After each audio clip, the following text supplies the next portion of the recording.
Almost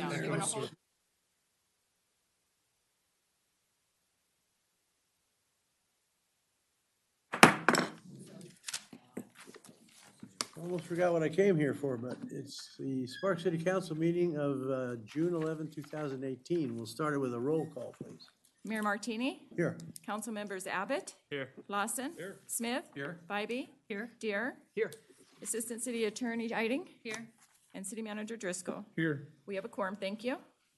Okay, next is opening ceremonies. We have the invocation. If you'd all stand, the speaker today will be Pastor Barb West, Sparks Church of the Nazarene, and she's my favorite. She's been doing this for so long, and I've been doing this for so long too, so.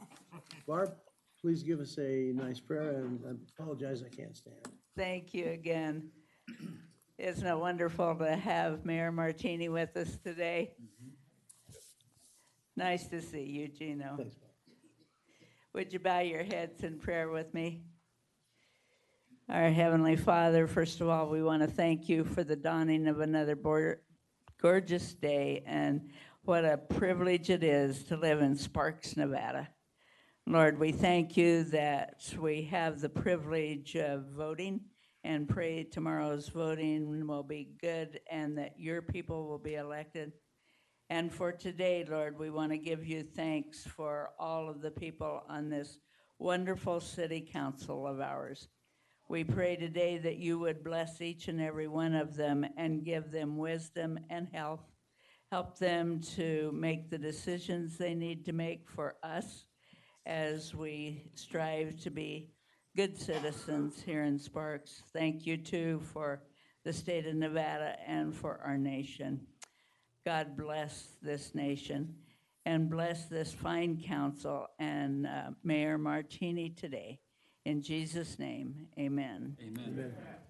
Thanks, Barb, for those great words. We appreciate them. Please. Okay, if you remain standing for the Pledge of Allegiance, Mr. Abbott, would you lead us, please?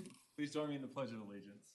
I pledge allegiance to the flag of the United States of America and to the republic for which it stands, one nation, under God, indivisible, with liberty and justice for all.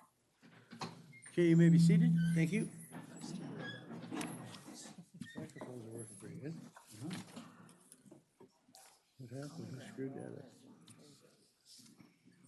Okay, I need goggles.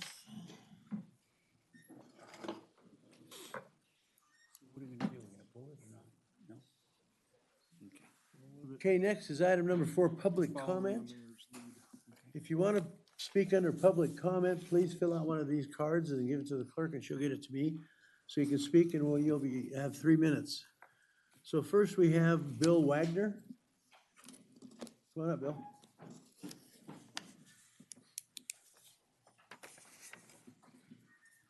Welcome, you have 3 minutes, Bill.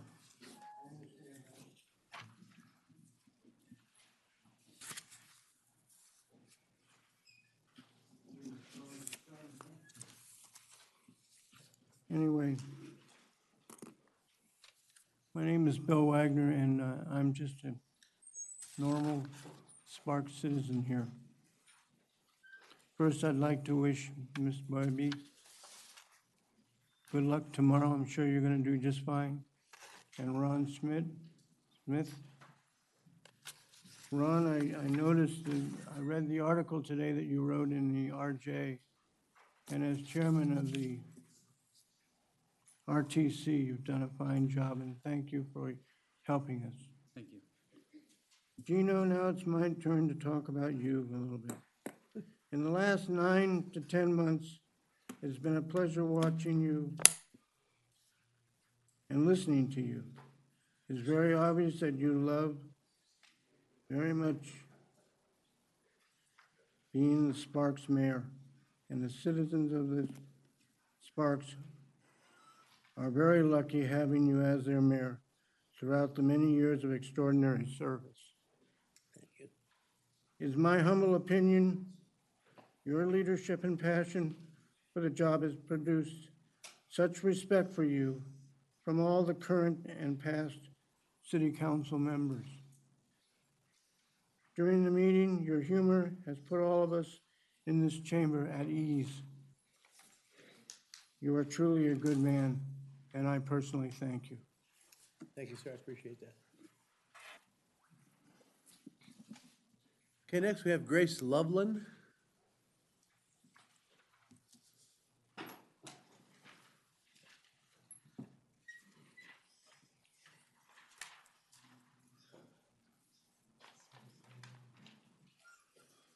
Welcome, Grace. Thank you. First of all, my name is Grace Loveland, and I've been living here since 1949. And so I've seen a lot of changes in this beautiful little city where Victorian Square used to be called B Street, which I still call B Street. I'd like to address the current problem at the Mesa Meadows Complex, which is right across from the vineyards.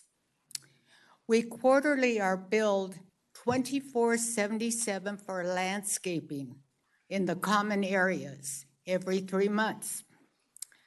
This is a hit and miss situation. Things are not being done like they should or like what they're getting paid for. The trimming around the bottom of the trees is never done. There are some common areas that are missed completely.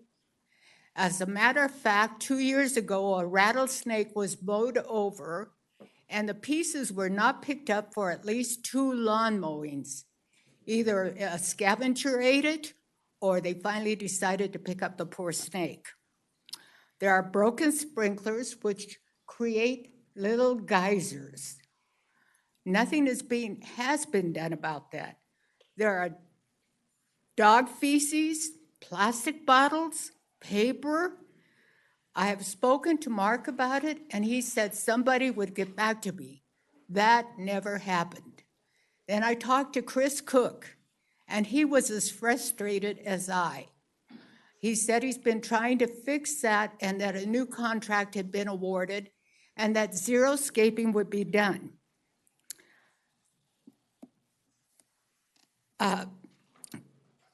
We're proud of where we live. And looking across to the vineyards, you see the landscaping just beautiful.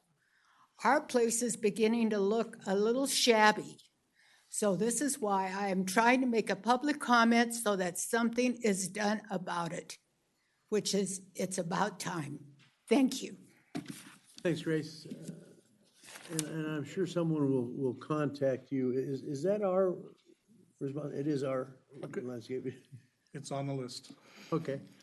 It's on the list, Grace, so you will be contacted and we'll make sure we try to get it taken care of. Thank you for coming there, I appreciate it. Okay, next I have Kurt Reinschmidt. Welcome, Kurt.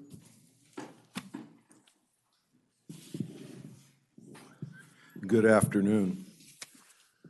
Once again, I'm here to ask that when the issue of the DeAndrea PUD ordinance about trees comes up, they want to remove that ordinance. I'd like you to consider denying that removal of that ordinance. Since your last council meeting, 4 more trees have been removed from Toscana. And I'd like to show you something real quick here, if I can get it. This is their current DeAndrea Design and Review Guidelines for DeAndrea and its sub-communities. This was just approved last month. That was page 1. And on this page, it talks about trees right here. Trees may be removed from a rear yard without first seeking approval. Trees in a front yard or side yard visible from the street may be removed but must receive prior written approval from the DRC. Stumps must be removed, cut off, or ground down. And at the bottom of this page, you can see that this was approved on the 23rd of May, 2018, and sent to the membership on June 8th, 2018. It's my understanding that this ordinance issue hasn't been resolved, and there's a current ordinance banning the removal of any trees in the DeAndrea Common Interest communities. Yet here they are approving removal of trees, and a great number of trees have been removed since the original complaint was filed almost a year ago. This board of directors has no consideration about what the residents want. There was no survey of this. This will greatly affect the appearance of this community by allowing people to remove and not replace trees. Once again, when this comes up before you for approval, I would please request that you deny the change of that ordinance. Thank you very much. Thanks, Kurt. And as I said before we opened the meeting, I drove down my own street today, Cosenza, or yesterday, and I noticed several houses don't have trees, and it just doesn't look right. It sticks out like a sore thumb. Everybody else got trees, and those are just bare, and it just doesn't. Well, I know that when the city planners and the designers of this community back in 1999, came up with this ordinance, it was a well-thought-out ordinance and would keep these communities green and beautiful. Thank you. Thanks, sir. Shirley Bertschinger?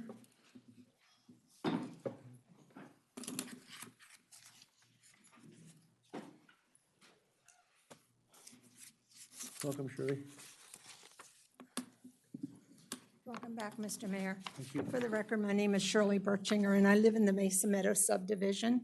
I'm here today to speak about the landscaping problems that has taken over 5 weeks to get anything done. This is a service that we are paying quarterly to the state or to the city of Sparks. In early March, I called Chris Cobb with the city and told him I had a problem with one of the sprinklers leaking on city property on Painted Desert near Promenade Parkway. I had put a flag at that site so the landscapers could find the spot easier. Several days later, I went out and noticed that a small hole had been dug around the sprinkler head, but it was still leaking. On March 17th, I called Mr. Cobb again and told him that no one had returned to fix the leak. Mr. Cobb said perhaps they needed to order a part and would be back to fix it. On March 22nd, Mr. Cobb came out to look at all the overgrown shrubs that I had told him about on the west side of Painted Desert that had grown out over the sidewalk, making it impossible to walk through there without being hit by the branches of the trees or the shrubs.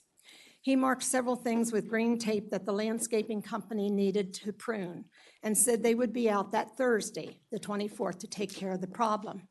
Needless to say, no one showed up and nothing was done. So on June 4th, I called Ron Smith and told him of the terrible service we were getting from Signature Landscaping. And I knew that the contract for the landscaping in Mesa Meadows was coming up for bid.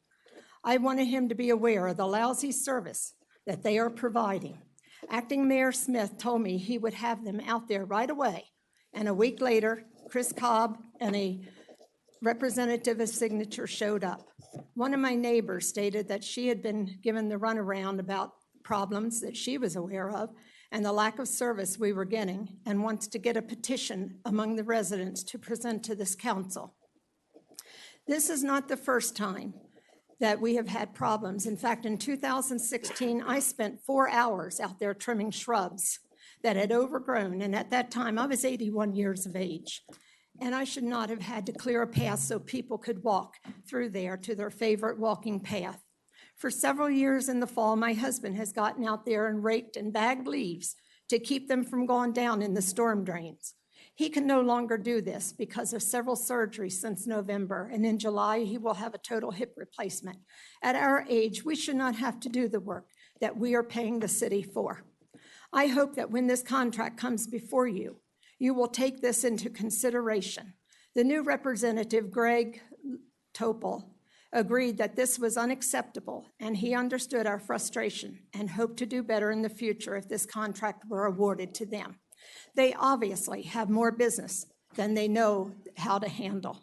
So, council members, the decision is up to you. I hope you will make the right decision when it comes time for this bid.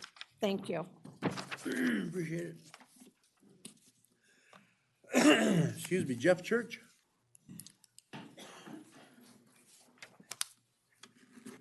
Good afternoon, folks. My name is Jeff Church. I run a website, renotaxrevolt.com, and I am a candidate for the Washoe County School District number F, which would represent Sparks. And if elected, as an officer and a gentleman, I will represent the interest of our children to the very best of my ability. And kind of segueing on that, I wanted to bring to your attention that the school board meets tomorrow, 12:30, not their usual 2 o'clock time, and hidden in the agenda is an item that concerns me. It is an agenda item that is 100% opposed to the arming of teachers or staff, period, no exceptions. As a retired police officer, as a retired military lieutenant colonel in the Air Force, and as a firearms instructor from the past, I think this is short-sighted. It's short-sighted, number one, because they haven't had a full debate, hadn't had true public information out on it, and so that's number one. We need a healthy debate no matter what side you believe. Number two is the governor's school safety task force has not completed their work. So it's, pardon the pun, but it's jumping the gun for them to issue some kind of a proclamation or on this, on the safety of our kids before that report is out. So I just wanted to bring that to your attention as elected representatives who also represent the safety of our children. And also tomorrow, the school superintendent's contract is up for renewal.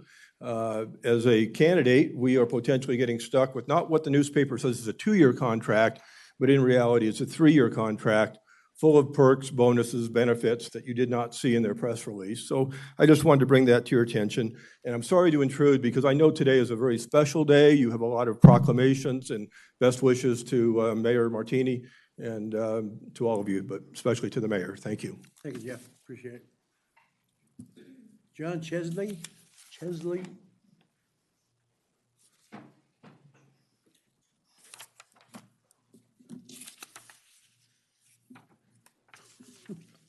Oh, this date today. That's good. Hello, everyone. My name is John Chesney, and I live in Mesa Meadows. And the point I wanted to bring up is, again, concerning Signature Landscape and the poor quality of maintenance that they've been able to accomplish in Mesa Meadows. Everything that was said about the company is, I'll back up, and I would like to have the city reevaluate the situation with Signature Landscape, because if they don't improve, there's no reason to keep them on, since all of the members of Mesa Meadows contribute to the cost of that endeavor. So I personally spent hours cutting trees down that block the sidewalks and the streets. And quite often when I go for a walk, I take my pruning shears with me. So it's really getting to be a serious situation. Last week, there was big areas of landscaping that they completely missed, and it was the grass was almost a foot high. So there's definitely something that needs to be done with that company, and if it isn't accomplished, I think several members of Mesa Meadows are going to be coming down to these meetings to straighten out the situation. So I want to thank you very much for listening to me, and I hope that we can resolve the situation with Signature Landscape. Thank you. Thanks, John. Appreciate it. Okay, the next one I have, it looks like maybe Betty, but I can't read the last name. Oh, there you go. I was in a hurry. You sure were. Yeah. And Every kid on the street out here was pushing signals and then standing there so I you thought could. maybe you were a doctor or something. No, I'm sorry. I'm here also about Toscana and the issue of the trees and the changes in the PUD. We have a board that's, every time we make our concerns, they thumb our nose at us. They're continuing to pull out trees, and I kind of think they're thumbing their nose at you too. We like our neighborhood with trees that shade the street. I'm a walker. I walk 2 dogs. And some of these areas where there's 5 and 6 houses with no shade whatsoever, it's hard on me and it's hard on the animals too. So I just hope you will consider to turn down their request for removal of trees. Thank you. Thanks, Betty. You know, we've been designated, I believe, for many years as a tree city, right? So why would we want to get rid of trees? Anyone else want to speak under public comment? Okay, that's fine. I'd like to introduce someone that's here today, special guest of the city, used to work for the city, by the way, for a long time as a council person. Now he's a school board member, Mr. John Mayer.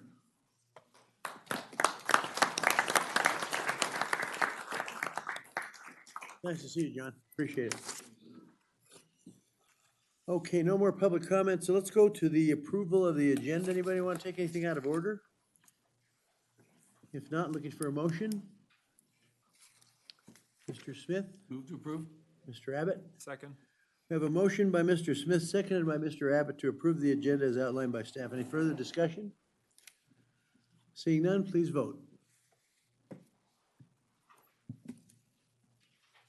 Passes unanimously, thank you. Number 6, consideration and possible approval of the minutes of the regular Sparks City Council meeting of May 29, 2018. Any omissions, deletions, or corrections? Okay, looking for a motion, Ms. Bybee. I'd like to move to approve the minutes of the regular Sparks City Council meeting of May 29th, 2018. Second, Mr. Dare. I second that. Motion by Ms. Bybee, seconded by Mr. Dare to approve the minutes as outlined by staff. Any further discussion? Seeing none, please vote. Yeah, you guys are way ahead of me. Where have I been? I don't know. Well, I've been off, so I'm slow, you know. Okay, let's move on to presentations and announcements, 7.1. And before I do that, 7.1, I want to introduce my wife. Ruth is here.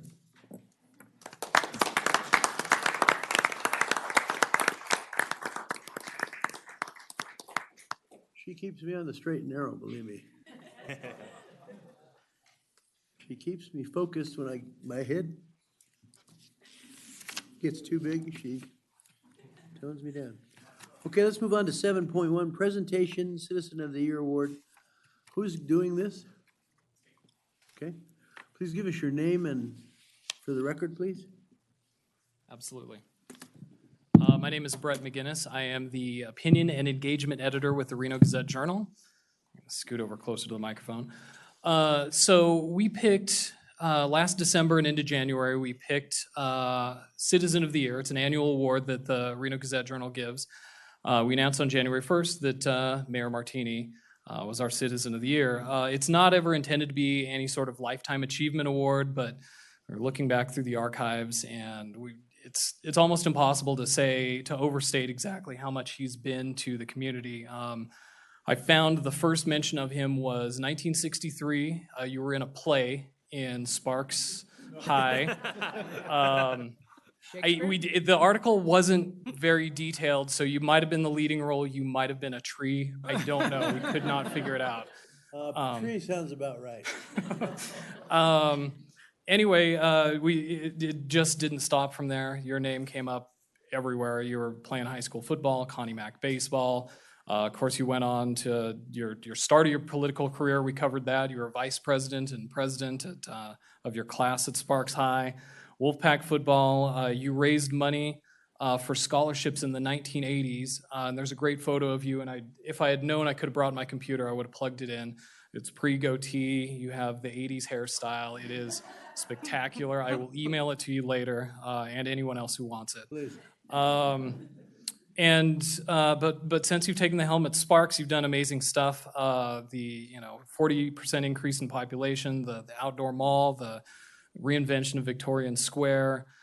You literally had a hole in the ground when you showed up as mayor, and now it's a beautiful public park, the Sparks Marina. Long story short, our archives are filled with everything you've done for 55 years. And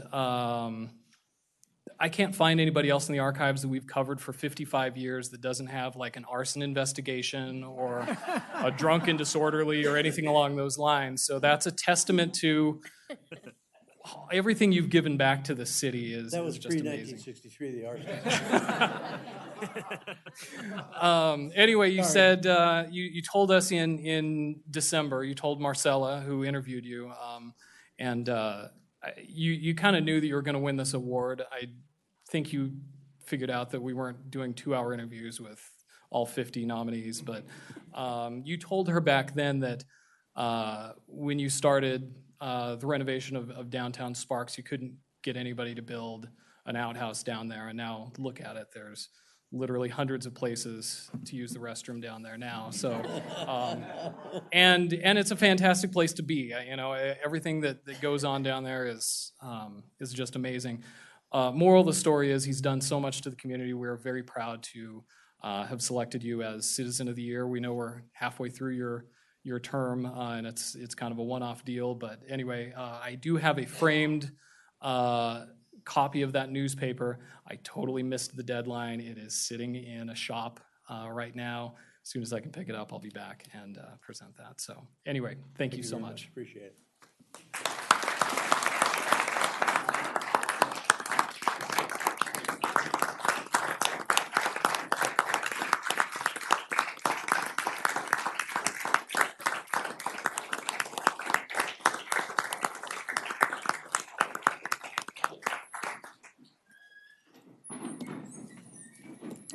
Thank you, sir. I appreciate that. And realize there's a lot of other people that were involved in this besides just me.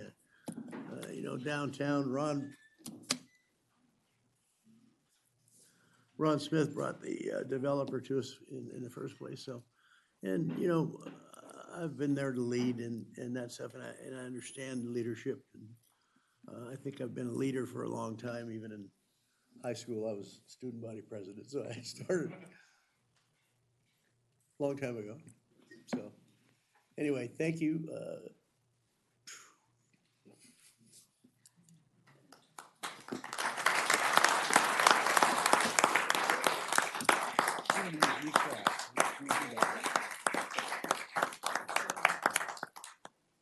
It's overwhelming to me, really, but I appreciate it.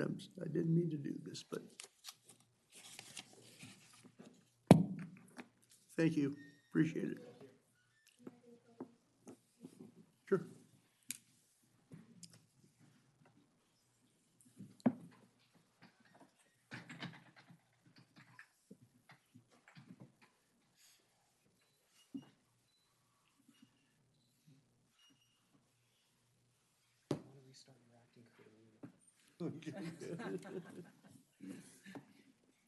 That's a good offer. He said if I want to restart my acting career, he's ready to cover that too. So.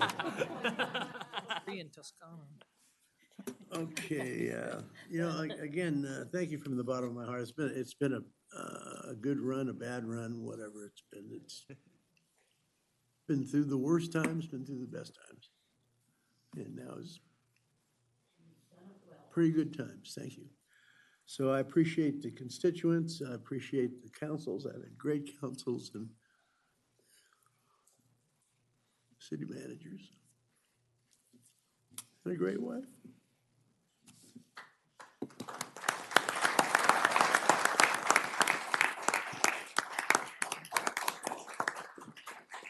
Okay, 7.2, presentation of Congressional Recognition Award. Thank you, Mr. Mayor, members of the council. Steve Driscoll, city manager for the record. I was a little bit remiss in reaching out to Senator Amedy's office about doing this, so they've given me the pleasure of reading this congressional recognition to you. So this was awarded to Mayor Gino Martini in recognition of you being named a 2017 Citizen of the Year by the Reno Gazette-Journal. Thank you for all you do for the citizens of Nevada. And it was dated December 31st, 2017, and signed by Mark E. Amedee, our congressional member.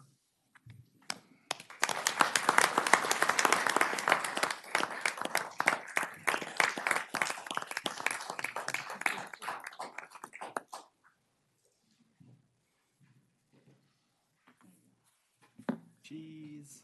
Hold it up so she can see it. Tissue. Yes, mother. Thanks, Julie.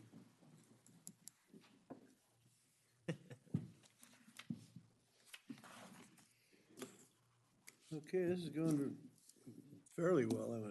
I should only cry 2 or 3 more times, so we'll be ready to go. And thanks, Teresa, you brought me some.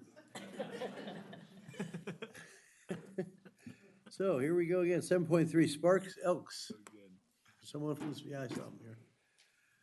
Sparks Elks Certificate of Appreciation. Yes. Could you say your name for the record? Gino, I'm Ken Yukovich. I'm a past exalted ruler of Sparks Elks Lodge. It is my honor, my pleasure to present you with the certificate of recognition by the Sparks Elks Lodge and their ladies and our members in recognition of being named Citizen of the Year by Reno Gazette Journal in the year 2017. It is our pleasure to do this. You've been an outstanding person for this community, and it's my pleasure to represent my lodge and acknowledge that. Thank you. Appreciate it.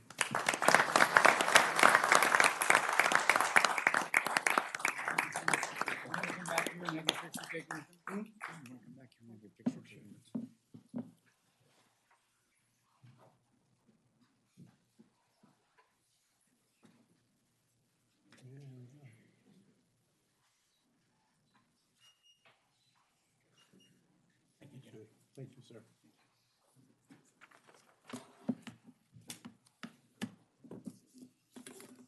Well, again, everyone, thank you for all the recognitions, and again, there's a lot of people that made up these awards, really. It's not just me. There's lots and lots of people, my council, friends, neighbors, you take it. It's been a lot of fun. Believe me, I really enjoyed this. So, okay, let's move on to something. Ruth, thank you for being here. She was worried about having to stay for the whole council meeting. I said, I told her, I said, well, once you get in the door, sweetheart, you're locked in, you got to stay. So. We don't even want to stay for the whole Exactly. So, Ruth, relax. It's going to be a rocky evening, or whatever they call it. So, okay, let's move on to 7.4, Proclamation Last Chance Joe Day. Mr. Abbott, you want to read this? I'd be honored to. Oh, yeah, there we go. You didn't give me any time to practice. Is there big words or? Go ahead. Like, No, they're down to There's a couple third. whereases They're in there. I down went to to third Sparks grade, High, so okay. it should be perfect for you. Pal. Perfect. Whereas the Last Chance Joe statue has become an iconic feature in the city of Sparks since its original installation at the Nugget Hotel and Casino in the early 1950s, and whereas many residents of Sparks have fond childhood memories of Last Chance Joe, and whereas many contemporary visitors to Sparks have indicated that they also remember Last Chance Joe as a prominent memory of past visits to Northern Nevada, and whereas when Last Chance Joe's future was in doubt, Senator Julia Ratty and the Sparks Heritage Museum and Cultural Center accepted this challenge to relocate the statue to the museum's location and undertake the effort to restore it to its original condition. And whereas the museum, along with many local supporters, has successfully accomplished Last Chance Joe's relocation and restoration, and now therefore I, Gino R. Martini, Mayor of the City of Sparks, here to proclaim June 23rd, 2018 as Last Chance Joe Day.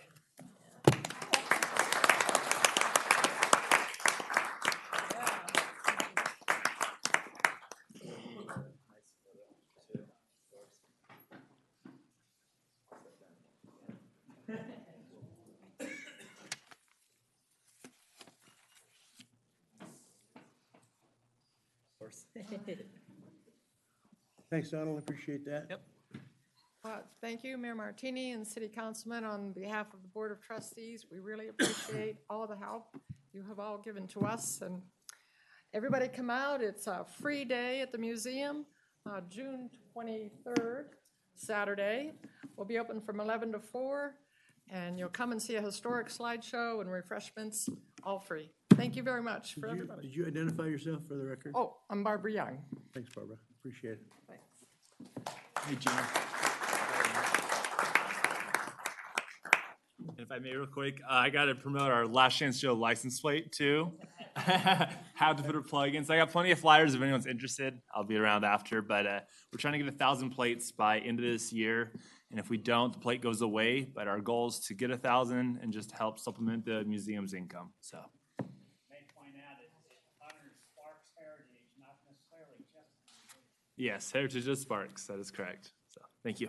Yeah, get out there and get your license plate, please, so we can make this a permanent license plate. It's neat looking to have Last Chance Joe. And anybody's lived here as long as myself and John Mayer know all the things about Last Chance Joe. And it's really, after we finally got it down and replaced, and now it's painted and beautiful, I'm so glad we kept it.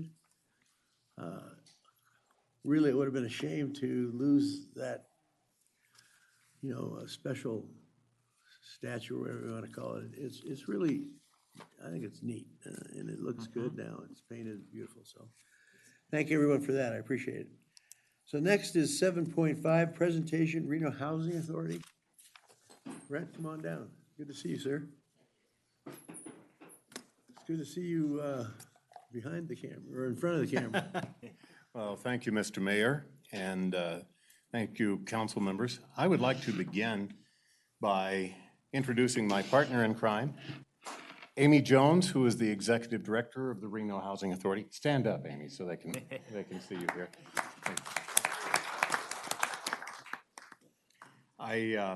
It is truly our honor to be here on this day, but Teresa, you should have told me. I would have brought a proclamation. I feel it's an honor to be here, Mr. Mayor. We appreciate you having us here today. And the fact of the matter is, we are your partners when it comes to affordable housing. And we thought it might be beneficial to tell you a little bit about ourselves at the Reno Housing Authority and what we do. Isn't this a good picture of our community? It's a great time to live in Reno and Sparks. We've got a great economic picture right now, but there are a few nasty spots on it. Even though our unemployment is down, the economy is booming, our housing market is tight. As you well know, it's too tight. Our lack of available, much less affordable housing makes headlines in the Reno Gazette-Journal and in national publications like The Atlantic and the Wall Street Journal. They tell us we have a housing crunch, but if you're trying to make ends meet, it's a housing crisis. And if you're already living in the cheapest place of town, where can you turn? We'd like the whole community to turn its attention to that issue and to a lesser extension to us at the Reno Housing Authority. We are not the solution by ourselves, but we are a part of the solution. The Reno Housing Authority is the local manifestation of the Federal Housing Act of 1937. Since 1943, we've been the pathway for federal housing assistance to come to the people of Reno, Sparks, and Washoe County. The Reno Housing Authority serves about 4,000 families and individuals. And if you were to add every member of every household, you'd see we provide affordable housing to about 6,000 individuals in our community. The Reno Housing Authority is a quasi-governmental agency with our own Board of Commissioners. We serve Reno, Sparks, and Washoe County.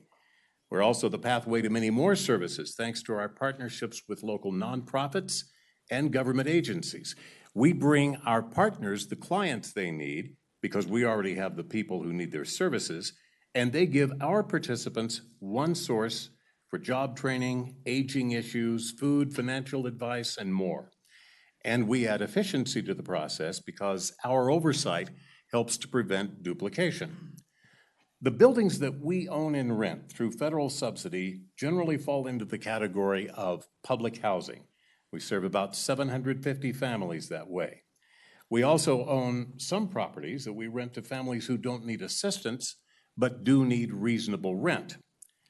Our largest program by far is the Housing Choice Voucher Program. More than 2,500 of our families receive vouchers. This is also a form of federal assistance, but it involves private properties and private landlords. It's called Section 8 housing because it comes from Section 8 of the Housing Act of 1937. With vouchers, we pay a portion of the monthly rent. The tenant pays the rest. That tenant can rent from any landlord who will accept vouchers, provided the rent is considered reasonable. It's the tenant's choice. We determine if the tenant is eligible for assistance, and we do background checks, but credit and reference checks are up to the landlord. And we have to inspect and approve the house or apartment to be rented. Eligibility is determined by need. People generally qualify by making less than 30% of the average or median income for the area. So this year, the median income for a family of four in Washoe County is $73,500 a year. Our families make less than $22,050 a year. And that equates to about $10.60 an hour, 40 hours a week. That is how most of our clients get in. As their earnings improve, we let them stay, but with less assistance. We have nursing assistants who are working to become nurses. We have teaching assistants working to become teachers. We have a surprising number of vocations and professions represented in our tenants. Our biggest category is the elderly and/or people with disabilities. Then come families with children, families without children, and veterans. Whatever the category, people who make this little a year usually have needs that go beyond shelter. So we offer special opportunities for our residents. The Family Self-Sufficiency Program helps them get jobs and manage money. We even set aside a portion of their rent in escrow to help them reach their financial goals, whether it's buying a house or a car. We have programs and services to help senior citizens as well.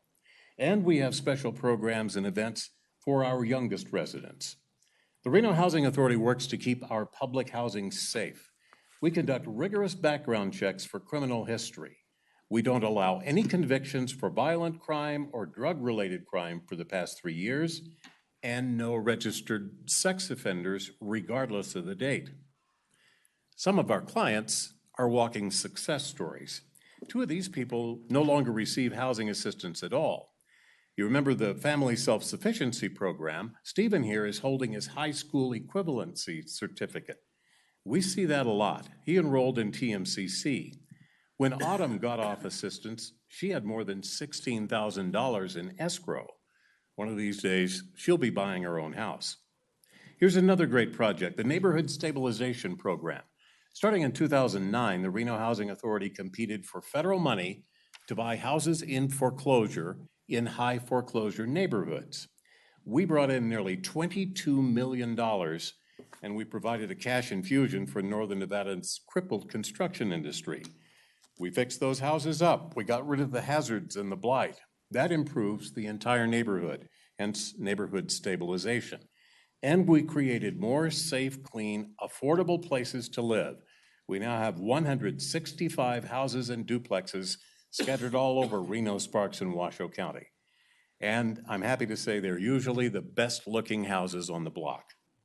The U.S. Department of Housing and Urban Development, which is our federal money source, considers us a top-performing agency, and that's on the basis of our properties, our finances, and our management. HUD uses our programs and properties as examples to other housing agencies across the country. So those are the quick and dirty basics about the Reno Housing Authority. We take pride in what we do, but you could easily ask, are we doing enough?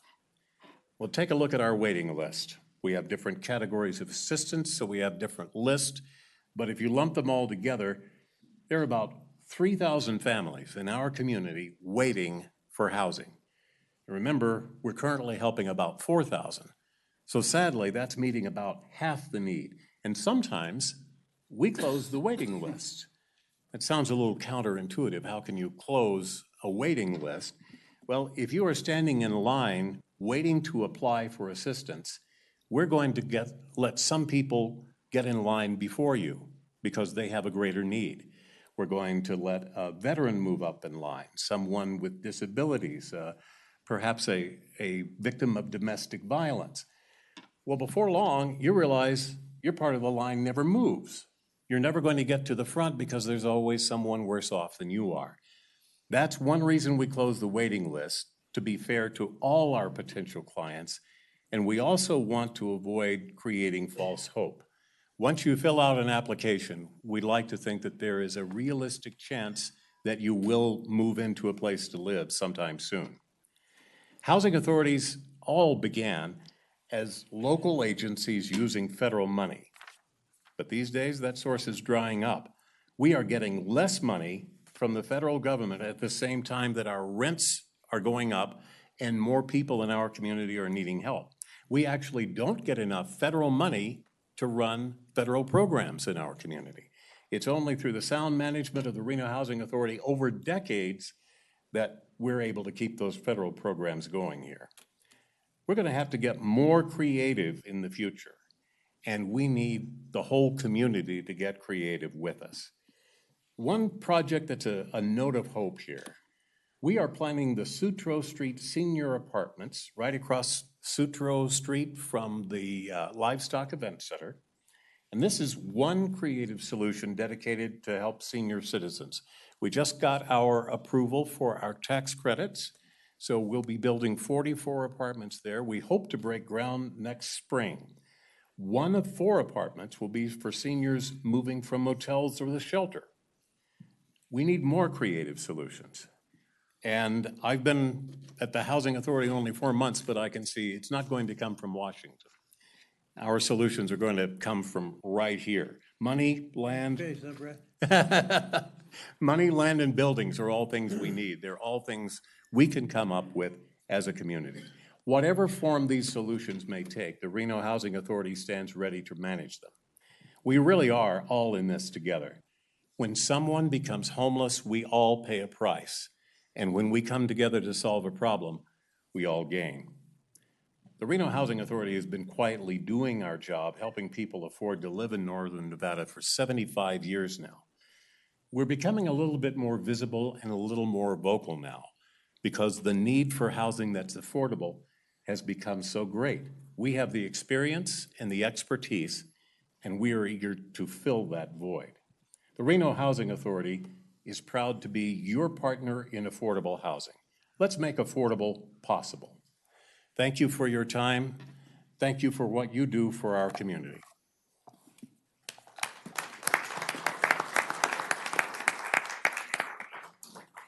Brad, have you got time for questions or anything, or, and your partner there from the Reno Housing, if you want to come up too, and, I'll bring Amy up because she has all the answers. and Amy, give us your name, please, for the record, and then if we got any questions, or if you got something to say, please go ahead. Amy Jones for the record, and I'd be happy to answer any questions you might have. Questions? I have questions. Well, no questions. I have questions. Go ahead, Christopher there. So do we have, is that waiting list open now? Some of our wait lists are open now, so people are able to apply. Specifically, what is open now is our public housing, 2, 3, and 4 bedrooms. We have a small program, it's called a mod rehab program, that is open right now, as well as a small senior site called Pilgrim's Rest. Those are currently open, so individuals can apply to those wait lists. Also at our main office, we do have additional resources of affordable housing.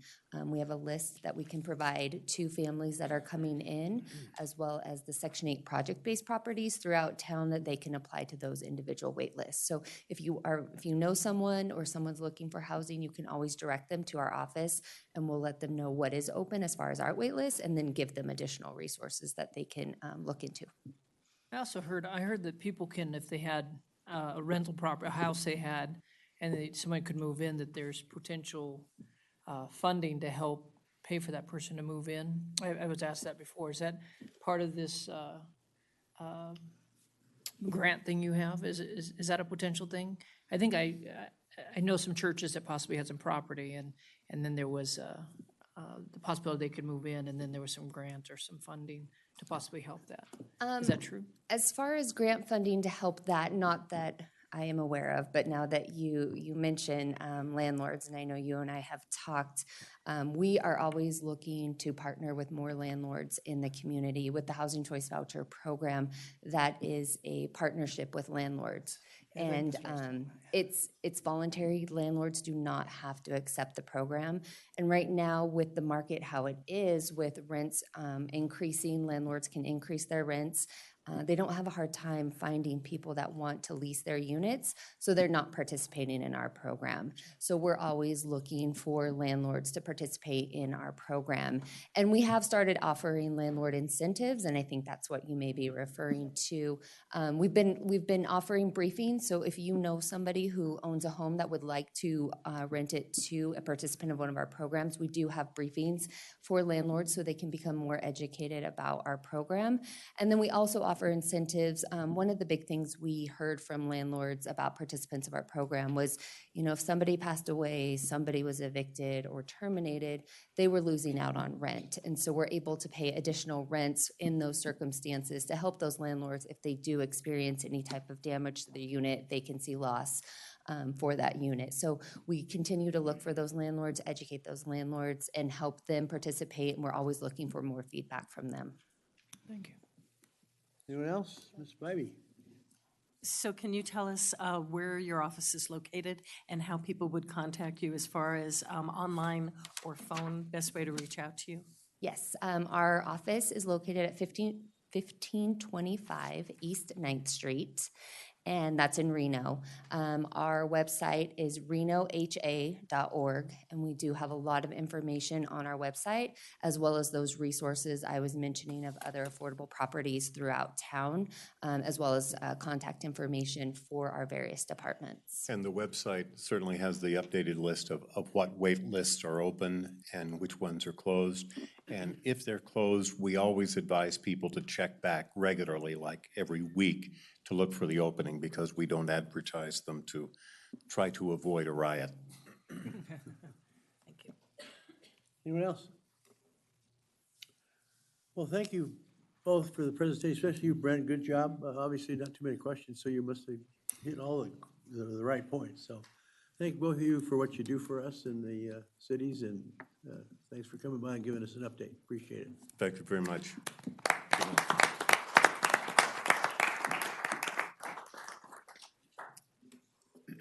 Okay, let's move into consent items. 8.1 through 8.4. Anybody want to, 8.6, excuse me, anybody want to pull a consent item? Okay, seeing no one, I'm looking for a motion. Mr. Lawson. Move to approve consent items 8.1 through 8.6. Mr. Smith. Second. Motion by Mr. Lawson, seconded by Mr. Smith to approve consent items 8.1 through 8.6 as outlined by staff. Any further discussion? Seeing none, please vote. Passes unanimously. Thank you. Okay, let's move on to general business. 9.1, consideration, discussion, and possible approval of a professional services contract AC 5480 with West Coast Code Consultants, Inc., in an amount not to exceed $700,000 for building permit plan review and inspection services for fiscal year 2019. Mr. Ornelas. Good afternoon, Mayor Martini and members of the City Council. I am Armando Ornelas, the Assistant Community Services Director. This agenda item is a request for approval of a contract with West Coast Code Consultants. The Building Division uses third-party contractors to supplement city staff in order to provide timely building permit and inspection services to the development community. WC3, as that firm is also referred to, is one of the firms that currently provides those services to the city. The city's building division also relies on WC3 in particular to review some of the more complex plans, such as those for the apartment complexes at the Sparks Marina and Victorian Square and the middle school in Kylie Ranch North that we don't necessarily see, on a regular basis. So the proposed contract renewal is for a not to exceed amount of $600,000 for plan review services and up to $100,000 for inspection services, and these fees would be paid from the Development Services Enterprise Fund. That concludes my presentation. Questions for Armando? Okay, look for a motion. Ms. Bybee. I move to approve a professional services contract with West Coast Code Consultants, Inc., in the amount not to exceed $700,000 for building permit plan review and inspection services for fiscal year 2019. Mr. Smith. And I think this is a valuable program that this is how many years now we've been doing? Oh, quite a few. We've been relying on third-party contract inspection services. Okay, and I'll second that motion. Okay, moved by Ms. Bybee, seconded by Mr. Smith to approve 9.1 as outlined by staff. Any further discussion? Seeing none, please vote. Passes unanimously. Thanks, Armando. Thank you. 9.2, consideration, discussion, and possible approval of the 2018 curb, gutter, sidewalk, and pavement rehabilitation program, bid number 1718-021, PWP-WA-2018-182. Yikes. Contract AC 5481. I know we keep track of this stuff with all these numbers. I certainly hope I don't have to go back and find this because it'll never happen. To Sierra Nevada Construction, the amount of $673,000 and $673.07. Amber, go ahead. Mayor Martini, members of council, I'm Amber Sosa, Transportation Manager. The contract before you for discussion and possible approval is a construction contract for the 2018 curb, gutter, and sidewalk pavement project. It is proposed with Sierra Nevada Construction in the priorly described amount.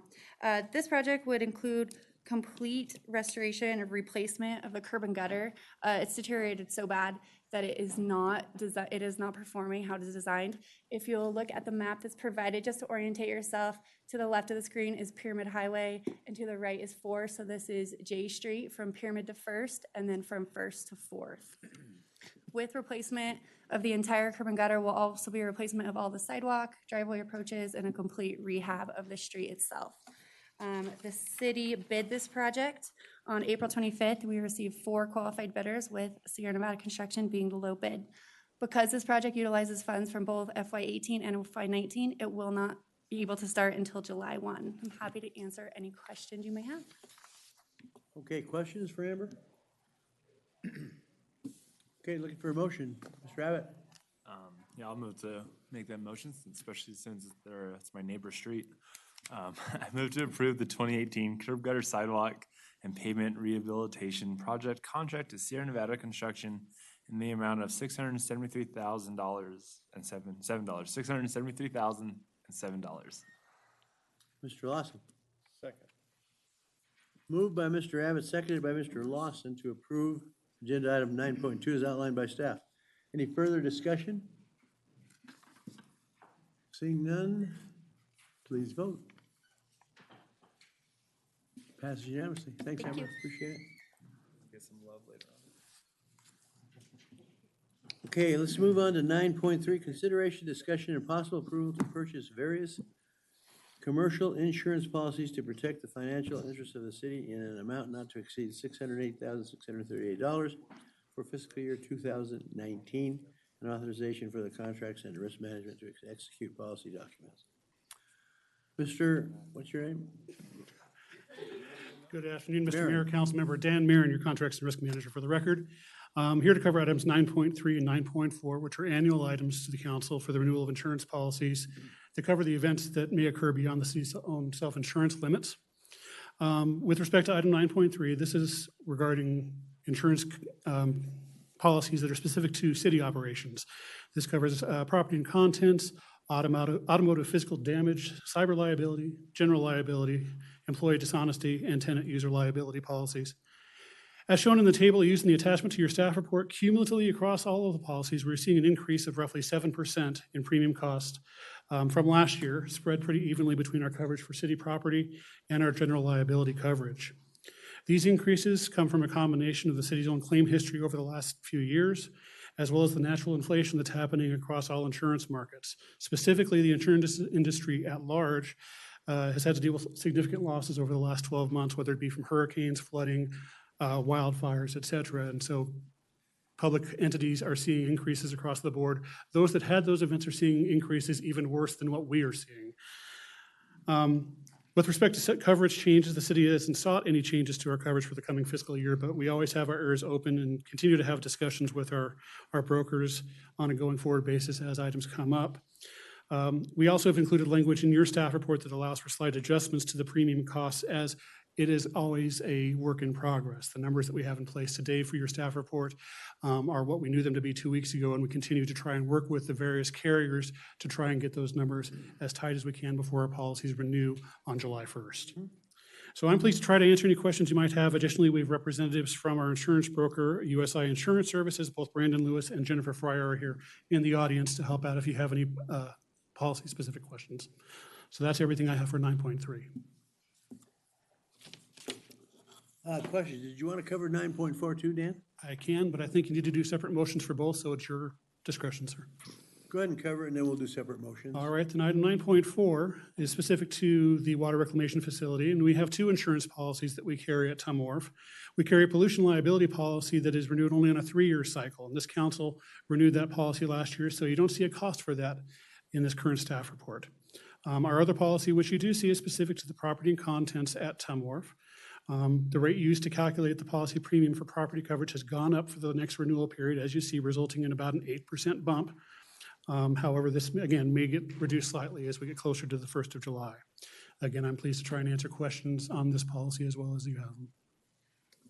Okay, let's, questions for Dan on 9.3. Mr. Dare? I'm just ready to make a motion when we're ready. Okay, let's see if we have any other questions. 9.3, no questions? Okay, we'll do a motion. Mr. Dare, go ahead. It's for 9.3. I move to approve the purchase of various commercial insurance policies to protect the financial interest of the city in an amount not to exceed $608,638 for FY 2019 and authorize the contract and risk manager to execute the policy documents. Mr. Abbott? I'll second that. Thank you. Mr. Mayor? Oh, go ahead. The motion is very specific about not to exceed, as Mr. Marin discussed in his staff report as well as in his presentation. There may be slight adjustments up or down between now and the time we sign. And so as long as they're not material, you in the past have given the contracts manager authority for small amounts. So in general, if it would be approximately 608,000 and allow the contracts manager final approval, that would be a better motion if I could have that. Thank you. Should I go and change the motion? Good. So I move to approve the purchase. I'm sorry? Brandon's not gonna let that happen. We're not gonna go above. No, we're going to go lower. Trying. He's working it hard. I move to approve the purchase of various commercial insurance policies to protect the financial interests of the city in an amount approximately to $608,638, preferably below, for FY 2019, and authorize the contracts and risk manager to execute the policy documents. Mr. Abbott? Yeah, I'll second that. Does that meet the? Yes, sir, needs? thank you. That's exactly what your staff needs. Okay, we have a motion by Mr. Dare, second by Mr. Abbott to approve 9.3 as outlined by staff. Any further discussion? Seeing none, please vote.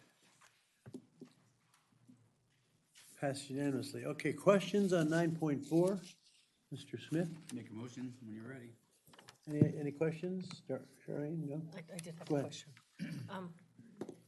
Mr. Manager, on this item, is it the same where we're asking for an approximate amount because it could be higher or lower? Yes, that would be convenient to have your staff, please. Finish the negotiations. Okay, so. thank you. Okay, motion, Mr. Smith, go ahead. Okay, I move to approve the purchase various commercial insurance policies to protect the financial interests of the Truckee Meadows Water Reclamation Facility in the amount not to exceed but approximately $264,616 for fiscal year 2019. Excuse me. Sorry. Go ahead.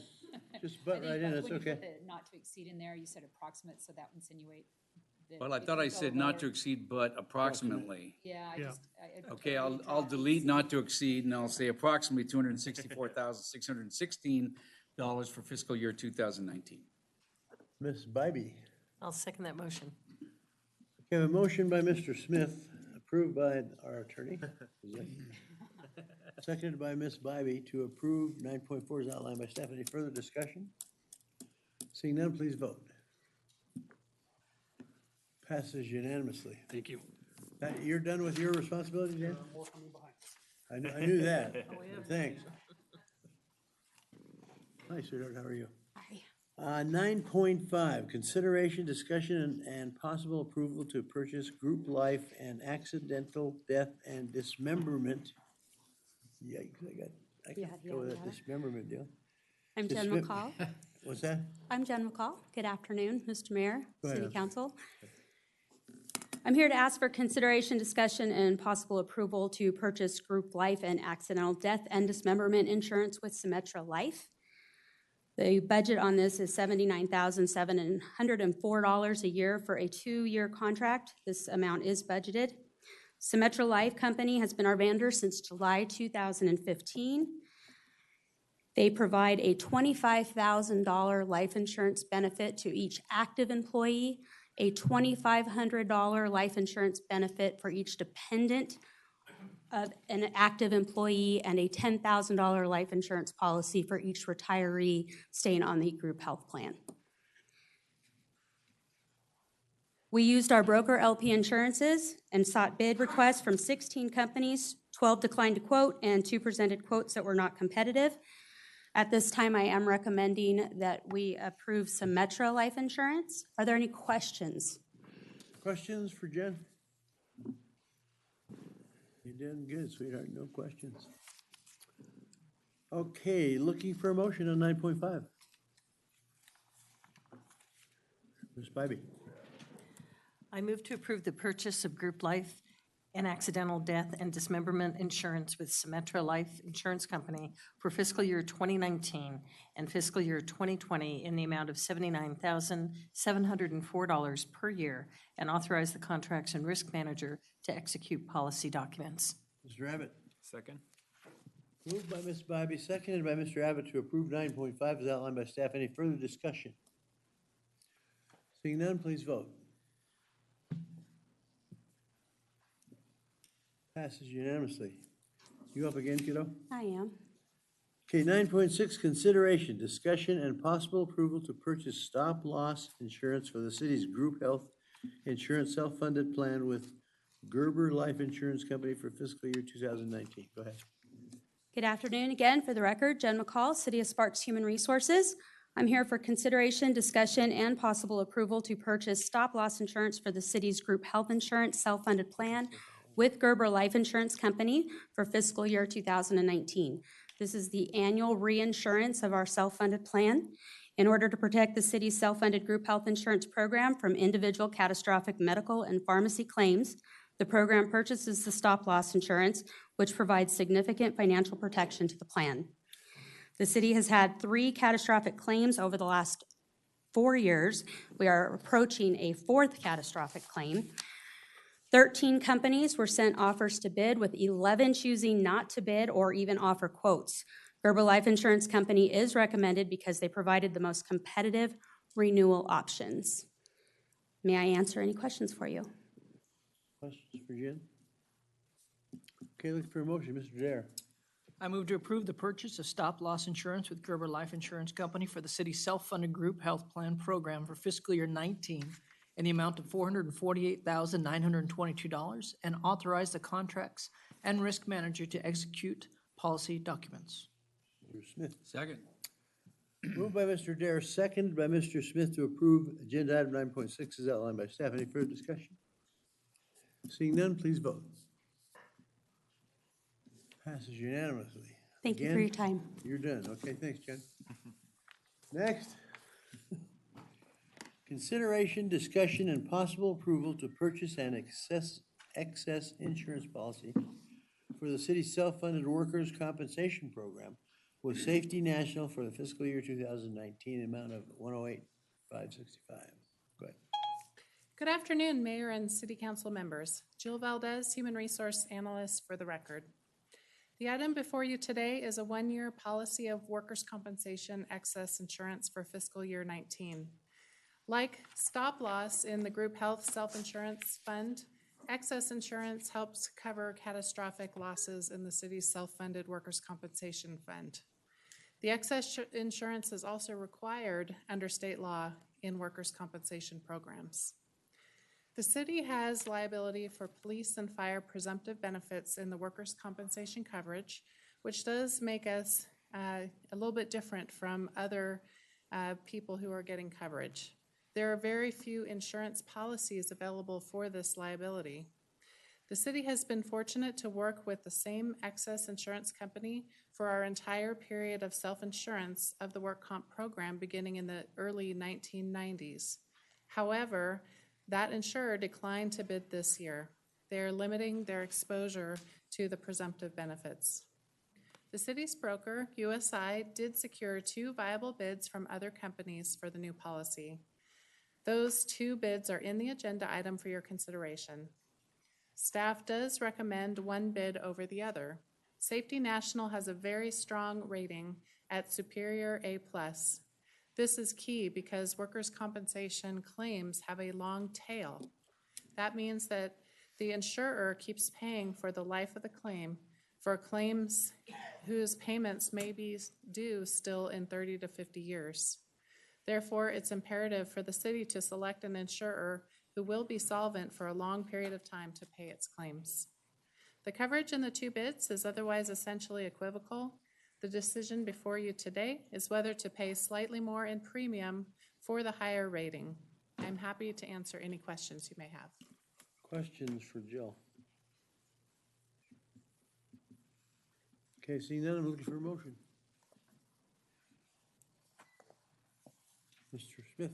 I move to approve purchase of the excess insurance policy in Safety National for the city's self-funded workers' compensation program for fiscal year 2019 in the amount of $108,565 and authorize the contracts and risk manager to execute policy documents. Mr. Abbott. Second. Motion by Mr. Smith, seconded by Mr. Abbott to approve agenda item 9.7. Any further discussion? Seeing none, please vote. Passes unanimously.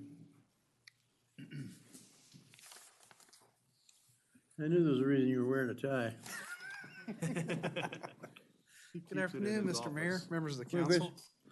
9.8, consideration, discussion, and possible acceptance of an $8,900 donation for grass turf replacement from Sparks Youth Sports Foundation for Shadow Mountain Sports Complex Little League Soccer Field. Go ahead, Chris. Good afternoon, Mr. Mayor, members of the council. Chris Cobb, Parks Development Coordinator.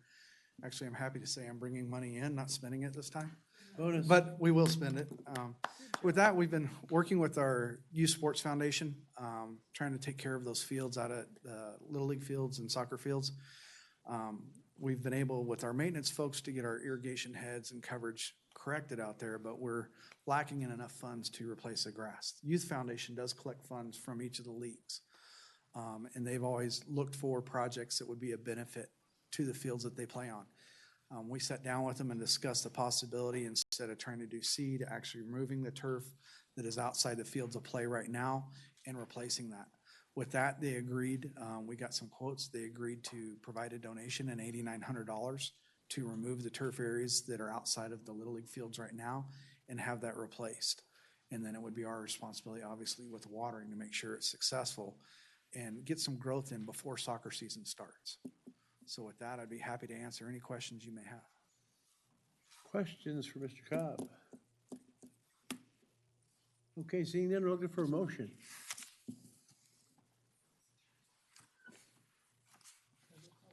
Mr. Abbott. Yeah, I'll move to accept the donation of $8,900 for grass turf replacement from the Sparks Youth Sports Foundation for Shadow Mountain Sports Complex, Little League, and soccer fields. Mr. Dare. I second that. Motion by Mr. Abbott, seconded by Mr. Dare to approve 9.8 and receive acceptance of an $8,900 donation. Any further discussion? Seeing none, please vote. Pass unanimously. Thanks, Chris. Appreciate it. Thank you. Bring in more money, please. Okay, 9.9. Review and discussion of the performance of Spark City Manager Stephen Driscoll pursuant to NRS 241.031 and NRS 241.033. Discussion and possible approval of an employment agreement AC 5482 through March 14, 2019, and consideration and approval of a compensation increase of $5,489 and employment contract language changes, including benefit options. Go ahead, kids. Good afternoon, Mr. Mayor and members of the City Council. Mindy Falk, Human Resources Manager. And I have Stephen Driscoll, City Manager, sitting next to me. Today, I'm presenting the City Manager's Performance Review and Employment Agreement. In April, I asked the members of the council and the mayor to evaluate the city manager's performance, and your responses are summarized in the attachment named City Manager Review. The city manager and the mayor discussed the following changes to his employment contract and asked me to bring them forward for your consideration. The first one is the term of the contract. Mr. Driscoll has asked the term of the contract to be less than 1 year and to go from July 1st of 2018 to March 14th of 2019. The second for your consideration is the cost of living. The executive resolution will be receiving a 2.7 increase in July of 2018. The council may want to consider a similar cost of living increase. Sick leave cash out. The current executive resolution has a different benefit from the city manager's employment contract. His current employment contract has a one-time option cash out of 50% of the sick leave accrual. The executive resolution has a cash out option that ranges from 50% at 10 years of service to 100% at 25 years of service, with payouts limited to $25,000 per year. The final change for your consideration is a spouse benefit. The city manager asked that you consider extending the sick leave cash out benefit to his spouse in the event that he were to pass away before her. In this case, the city manager's spouse would continue to receive the installments of $25,000 until his sick leave cash out balance was zero. This concludes my presentation. If you have any questions, I'm happy to answer. Questions for Mindy? Questions for Mr. Driscoll? Mr. Smith? I don't have a question, I just have a comment. You know, working with you over these past several years, I've watched you run the city. And if anybody thinks it's an easy task, it is not easy. The things that you have to do, the variety of issues you deal with on a daily basis, I'm proud of the work you do, and I think you've done a great job for us, Steve. Thank you, sir. Mr. Lawson? I want to say that the cash out on the sick leave makes sense. You're thinking of the city even when you're leaving. I like that part of it, because otherwise we'd have to write a check for a big check. And you're allowing us to get away with $25,000 a year until we're paid. That's pretty great. Thanks, Steve. Mr. Dare? I've been on the council now a year and a half, and I got to tell you, and I'll just say, many things are happening around the city that you're very informed, and I appreciate your information that you help fill us in. You also help, and many times we're making decisions, and he kind of helps make sure that we're trying to make the best decisions we can. So appreciate you, and it's been great working with you. And through March, I guess, is what we're talking about. So very good. Comment? Go ahead, Ms. Bybee. I'd just like to thank you for all the years you've had and your experience and knowledge. It's valuable in all of us that are newer, from my 3.5 years to our newest council members to our oldest council member, who shall be unnamed, that the years you've had in the city, not only living here in Sparks, and maybe because I've been 54 years in the city of Sparks, but your involvement and employment with the city through, before you even came into the city manager's office, I think you bring a broad perspective to everything that we're dealing with, and that knowledge has helped in a lot of decisions that we have to make. So I appreciate that, and thank you for the time that you've given us. Thank you. Thank you for your comments. Well, comment from me, incredible, really, Steve. Thank you so much. You know, especially with the challenge of having me as your mayor, probably will make this whole deal worth it, I think. You've done a terrific job, especially for me, in helping me through the years. Even as assistant city manager, I think I've watched you grow. I've been here 19 years on the council, so I think I have an understanding of people that do a good job and people that just do a kind of an okay job. So you've done a terrific job, tremendous job. You're well informed, you're smart, available. I love the way you treat me and the council. including me in your decision-making. I think has been a wonderful process that I've enjoyed, and I appreciate it so much. So everything in here in the contract we went over, and I agree with, and I think you are do those things. I discussed it with the attorney, and she asked me, why am I doing one particular thing? I said, well, here's a special guy, been here a lot of years, did a lot of great things, and I think maybe a little extra thing is good. So everything that we're asking for here, I agree with 100%, 200%, 500%. So thank you so much. Thank you, Mr. Mayor. So looking for a motion, Mr. Smith. Thank you, Mr. Mayor. I move to approve the city manager employment agreement through March 14th, 2019, and approve a compensation increase of $5,489 and employment contract language changes, including benefit options. And if you're wondering why it's a short contract, I believe it's 25 years on March 14th. And you may be saying goodbye to Mr. Driscoll. Say goodnight, Irene. Second, Mr. Abbott. Hey, can I make a second with a comment? Of course. I just gotta check with you. You're the boss. So just want to say thanks for everything you're doing, Steve. You're an asset not only just for the city, but I know definitely for all of us up here and all the department heads. You will be missed, that's for sure. But thank you for your 25 years, and looking through your surveys, all I saw was a lot of good news from all of us. And, we work very closely with you, and we appreciate you. So thank you. Thank you, sir. Yeah, I think there was an area in there for, what's the future, or what am I looking for you for the future? But retirement, isn't that? I think that's what he was looking for, so that's had to be, right? And Yeah. I was questioned about, what do you mean by putting retirement? I said, well, isn't that where he's going? He's gonna retire. Anyway, any further questions? So we have a motion on the floor by who made it? Mr. Dare, and seconded by Mr. Abbott? It was Go ahead. Smith. It was Mr. Smith who made the motion. Nice second. Motion by Mr. Smith, seconded by Mr. Abbott, with a comment, I believe. Okay. Seeing no further discussion, let's vote.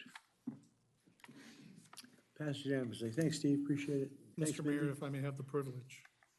You may have the privilege. Thank you. So Steve Driscoll, recently updated city manager for the record. It's kind of with mixed emotions that I asked for a short-term contract, because it does kind of bring me to the end of a 25-year career here. And I had another 16, 17 years in the private sector before I got here. This is a very interesting company to work for, and I've worked for some interesting ones. We've got a lot going on. There's a lot that we struggled through during the Great Recession, and now things are starting to come back around, and the pressures are actually greater now than they were during the recession to try to do things right. I am very, very blessed to have the council that sits in front of me. We don't all agree all the time, but we can talk about things, and the citizens and the community is really what you're focused on. So it makes it actually pretty easy for me to be the leader that you asked me to be, to do the operations for the city and to try to complete projects on time, under budget, and to keep ourselves moving forward. So thank you very much, and I will do my best to complete as many things as possible to have a good transition, because in November, we'll have a new mayor, and then you'll have a new manager in the spring. So there's a lot on my plate to do that. So just appreciate the privilege, and thank you for the opportunity. Thank you, Steve.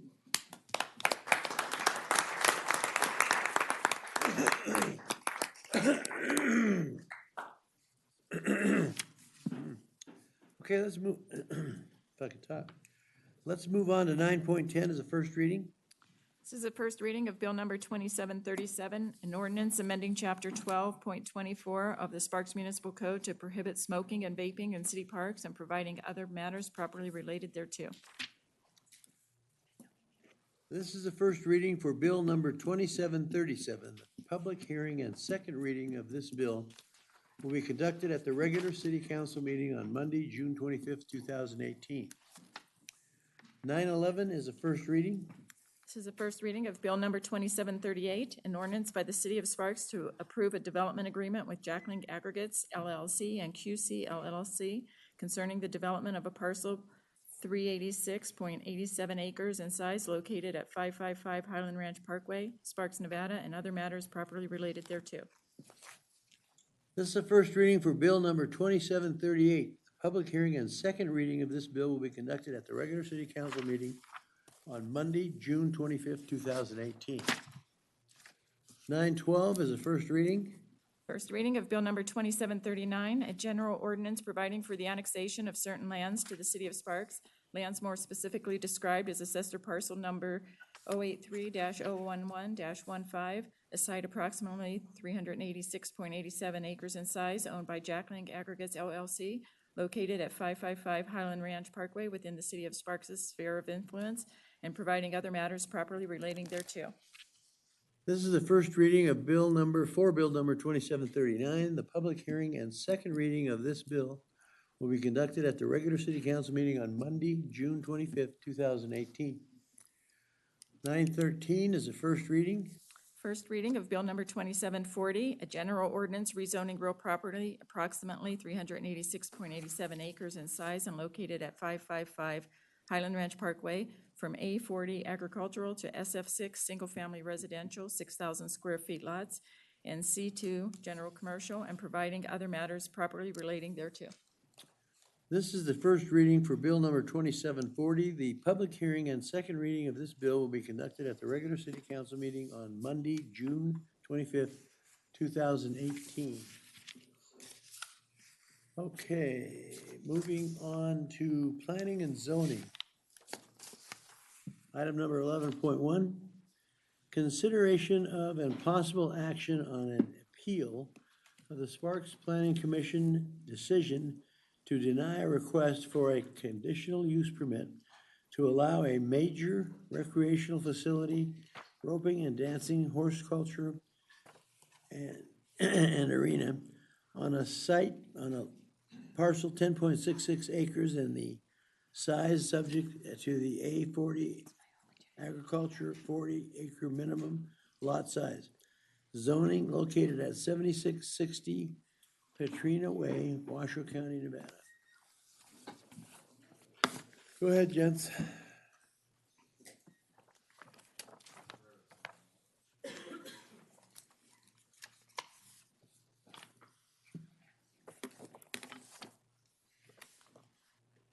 The item on top here.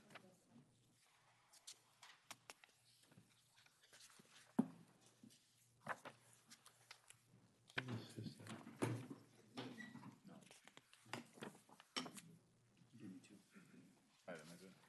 Sorry.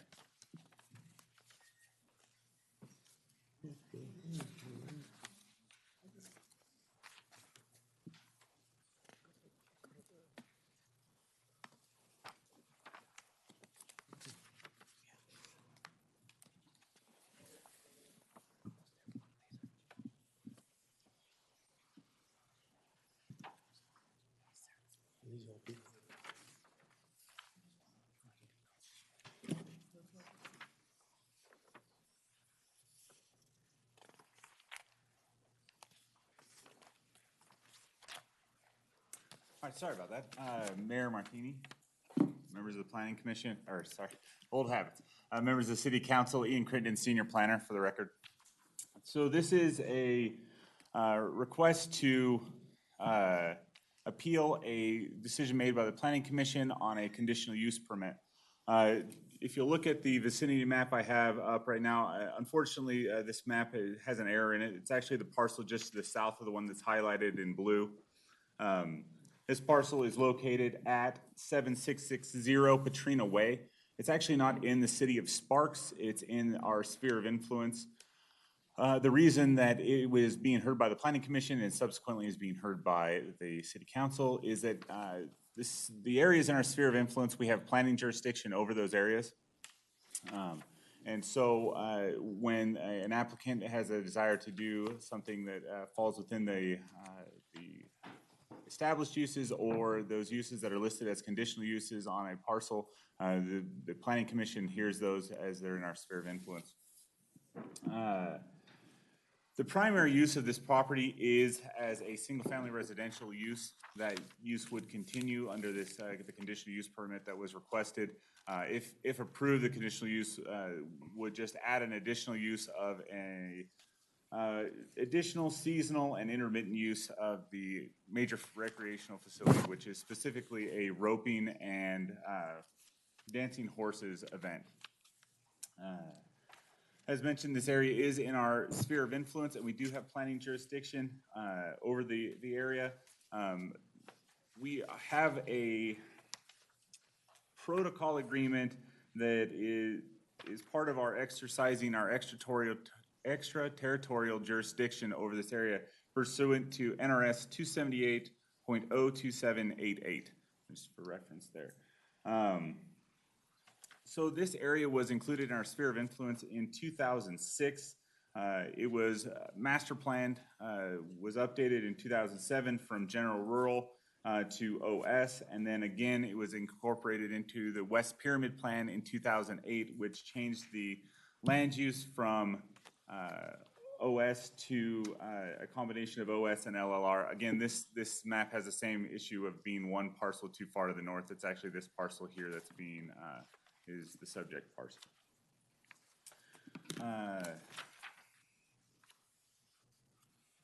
So in the county, this had a jurisdiction or a designation of GR. We have a chart that shows the transfer of those properties that were in the county. If they come into the city, what their zoning will be. GR translates to A40, which is an agricultural zoning district. A major recreational facility is a permitted use in the A40 district subject to a conditional use permit. The applicant has had two dancing horses events on their property in 2017. They did those through the temporary use permit. When they requested additional times during the year and talked about an increase in size, there was a decision that this exceeded what the temporary use permit was designed to accommodate, and a conditional use permit was required. The applicant has requested to hold this event once a month, May through October, and at the time of hearing at the Planning Commission had requested approximately 250 people be able to attend those events. City staff coordinated with Washoe County staff to discuss this item. As the city of Sparks only has planning jurisdiction, the city, or Washoe County still has the majority of the requirements or the majority of the conditions that would be issued would still be their responsibility to enforce. Washoe County staff, so it would be building, public safety, engineering, business licensing, and other operation things would all be covered by Washoe County. So we did incorporate them heavily in our discussions as we went through this process, and created a list of potential conditions to address the concerns coming out of the county and both those that the city had.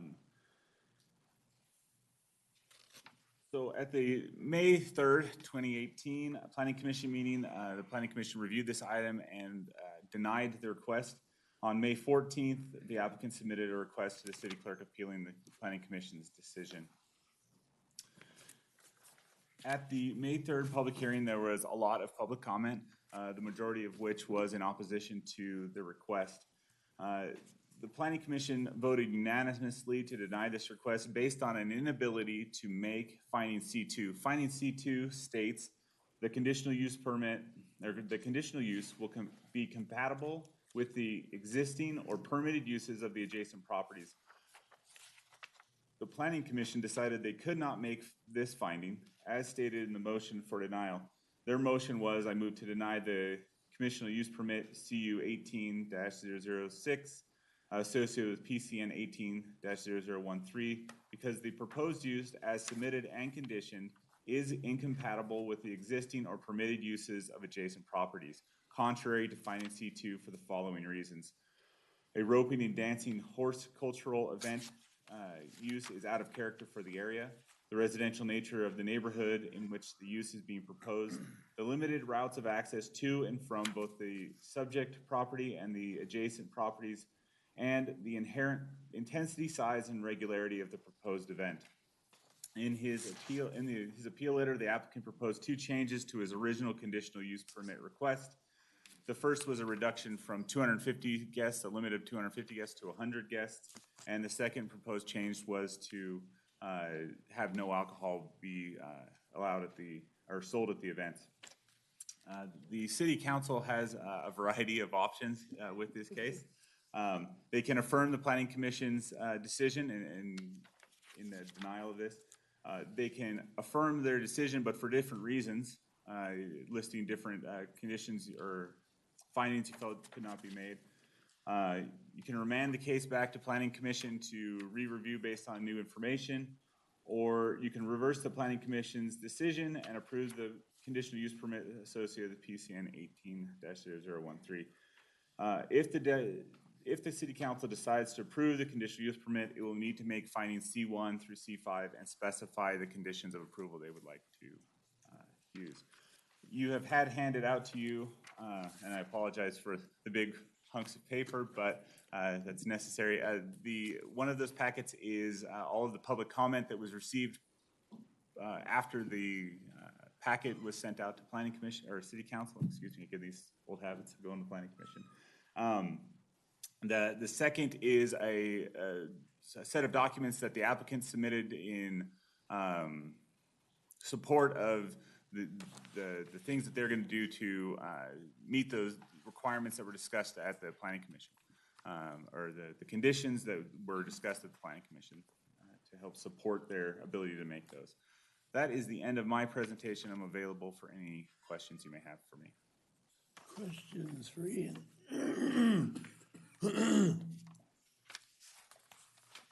No questions?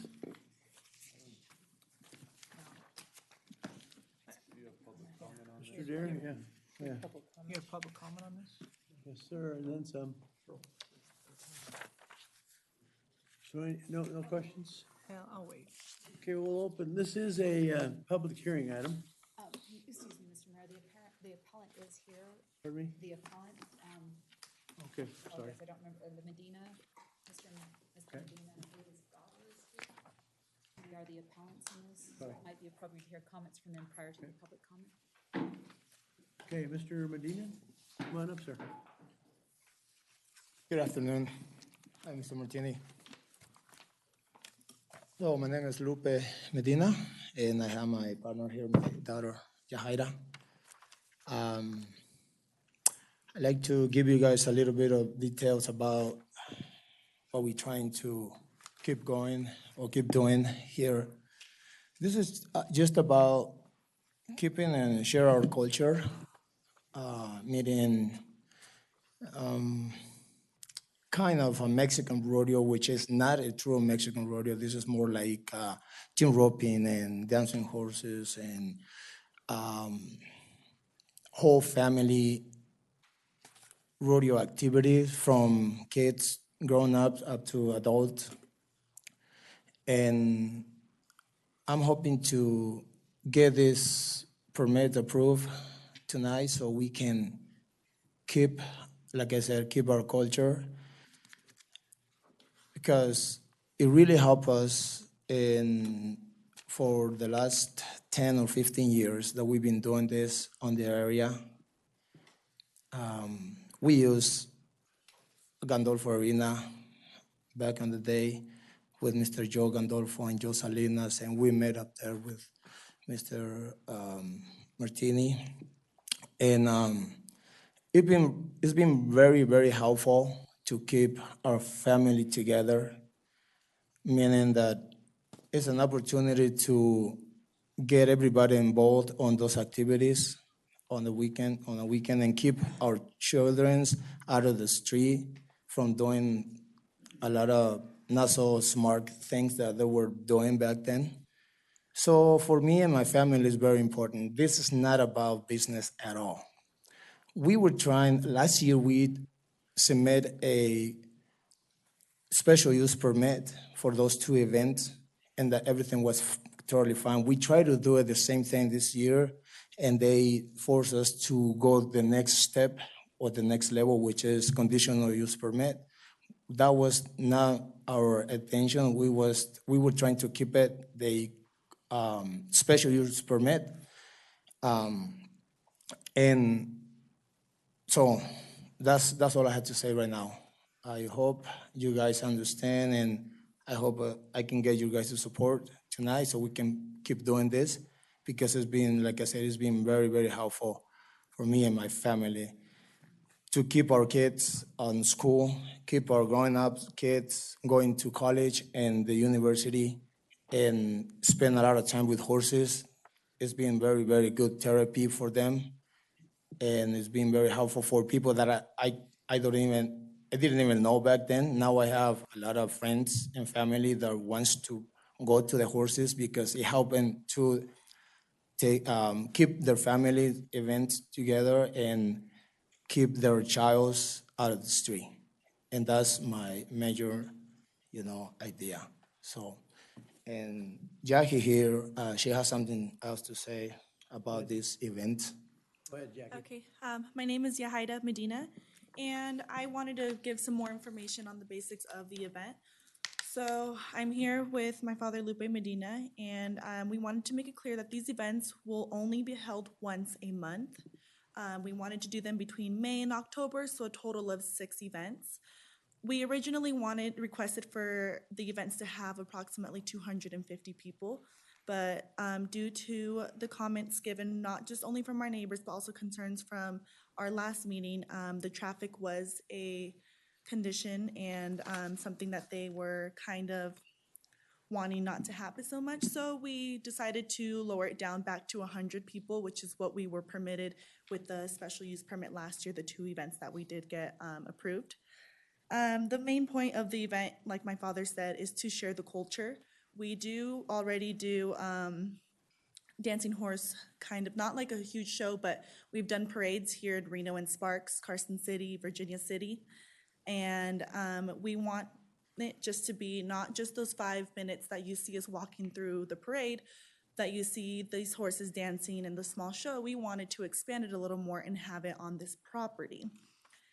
There will be the dancing horses, small team roping, and something called escaramuza. So it's the same thing as the dancing horses, but it's the young ladies in these huge dresses where they also do their presentation. The participants and volunteers will be helping us out to have this event possible. The request with the 100 people, I wanted to clarify that, yes, we'll have like our dancing horses and we'll have our small team rope participants, which do not stay throughout the whole entire event. They do also sometimes on the same weekends leave out of town. They go out to Winnemucca, Fallon, Fernley, and they continue to do their show elsewhere. So they'll come for a few minutes or an hour to do their presentation, and they go on to their next show if they have a show the same day somewhere else. We wanted to do this here on this property. Like I mentioned before, we've only had these parades. We've had these kind of events happen outside of Reno, mainly in Winnemucca and some in Dayton. And we wanted to have some here closer in Reno with our friends and families and our small group that we already have, so that they could have their friends and their families come and join us and see not just the 5 minutes of the parade walking out in front of you. We originally, on our first application, wanted to make this a little bit more public. But like I said, we're minimizing it to maximum of 100 people. So we would only have our family, our friends, the participants, and their family come in. And they won't, like I said, won't be there for the full noon till sundown time, because those are the timings that we requested and were permitted, only from noon to sundown. So those people would be flowing in and out, leaving early or getting there late and leaving approximately a few hours after, however they wish to choose. With the conditional use permit, we did have some conditions and we are willing to fulfill them to our best standards. I did Lupe did write in the appeal letter the conditions on how they were going to be met, and a few of them, just so I can summarize them quickly. I don't know if you guys already reviewed the packet or not. One of the conditions was the roads, the dust, and a few other things. So to reduce the amount of dust produced by vehicles, such as the roads, the access routes, and the arena, it will be watered an hour before the event and as needed throughout the event. With a water truck company who we already have a proposal with, which is submitted in the packet of what they will be charging us and what the duties are. For the road maintenance, we are closely going to view the road the day prior to the event, and we will make sure that the roads look the same the day after. So we also submitted a quote proposal given from a contractor on how the road will be maintained. I wanted to point out that the construction company went and measured out the roads and got the width measurements for them.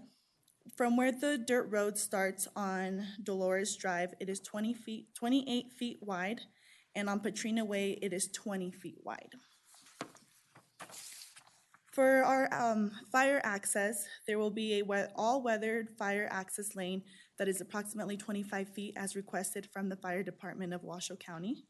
It will be cleared for all hours throughout the event so that they are able to access all areas of the parcel as necessary. We were also requested for the restrooms, the porta potties.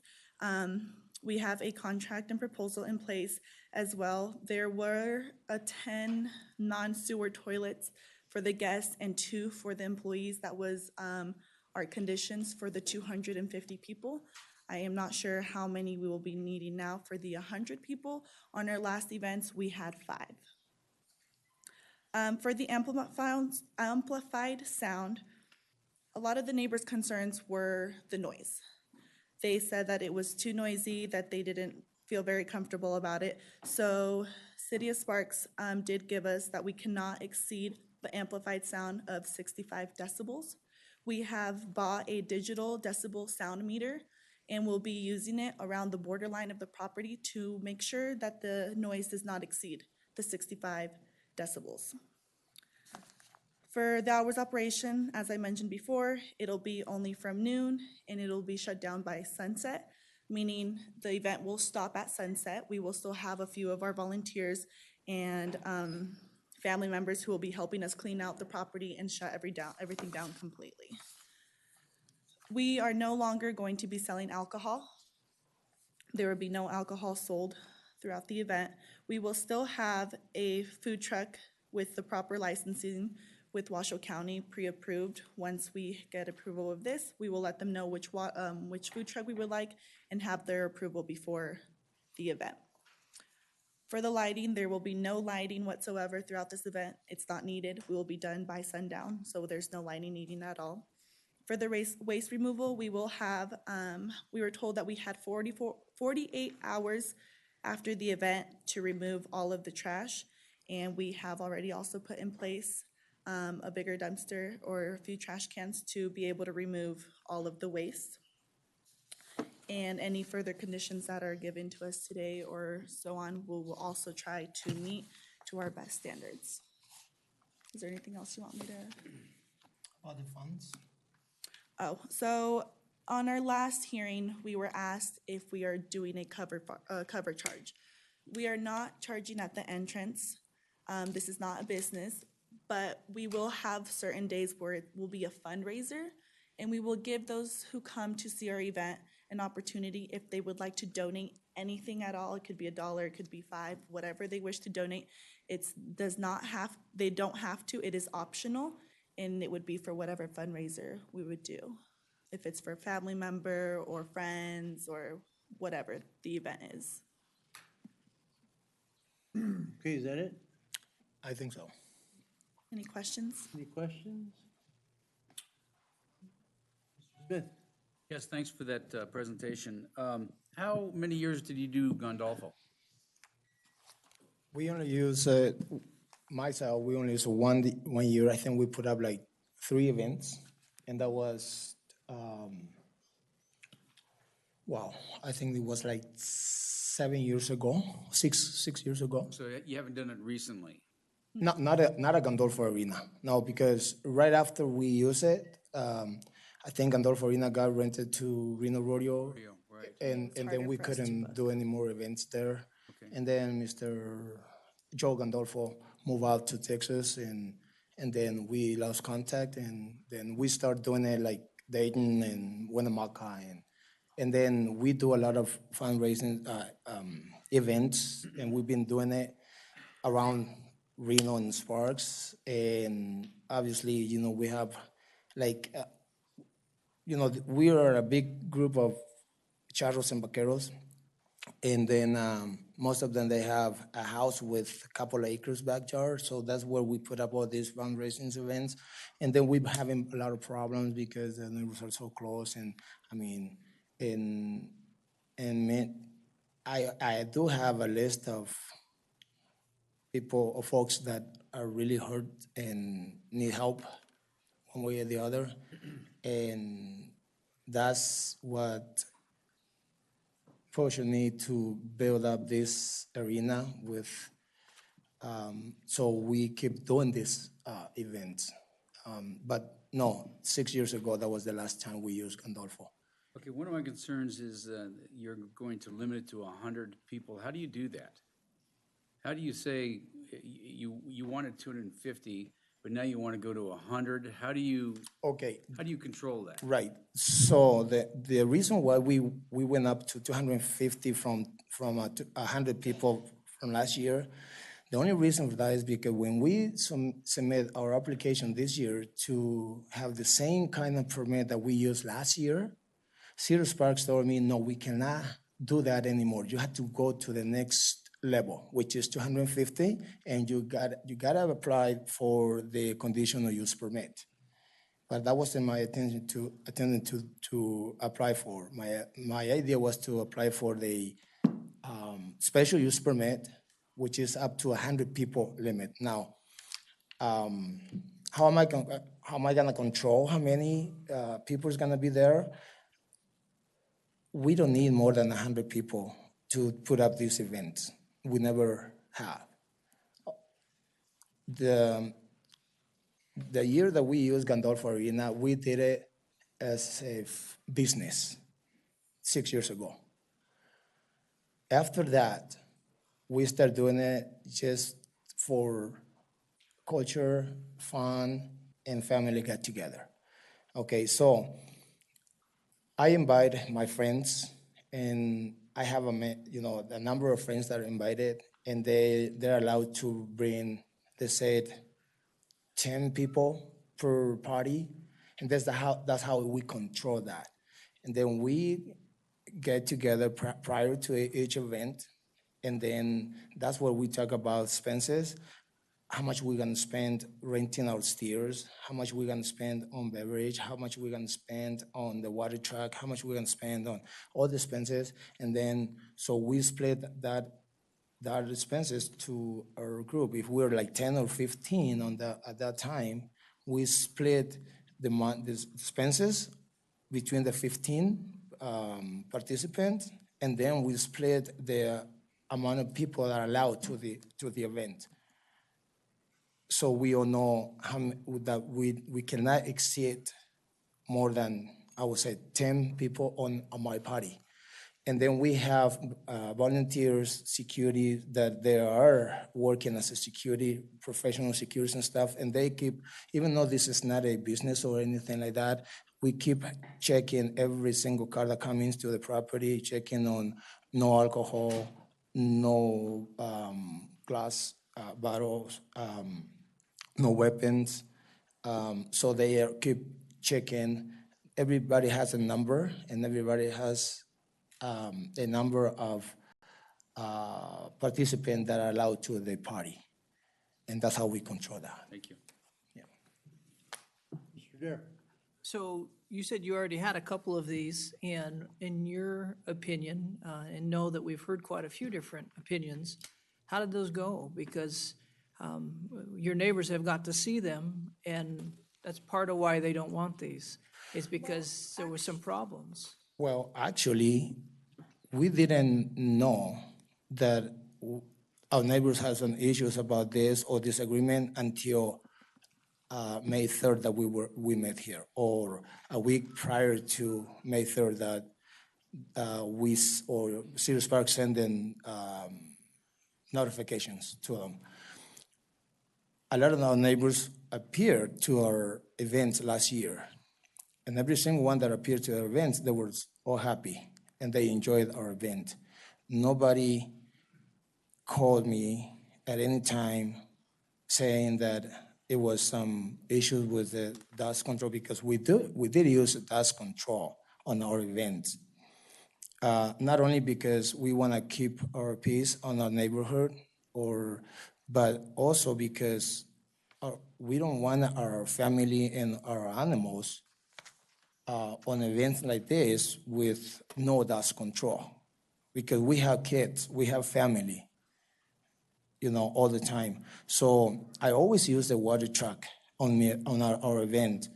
We water the road like 1 hour prior to the event, and we water the road through the event as needed. We clean up our waste all the time. We keep control of the participants, and mean that they're not drinking too much, they're not getting drunk, they're not getting in trouble. We keep an eye on our family, on our kids. We don't want our kids to put our kids in dangers and stuff like that.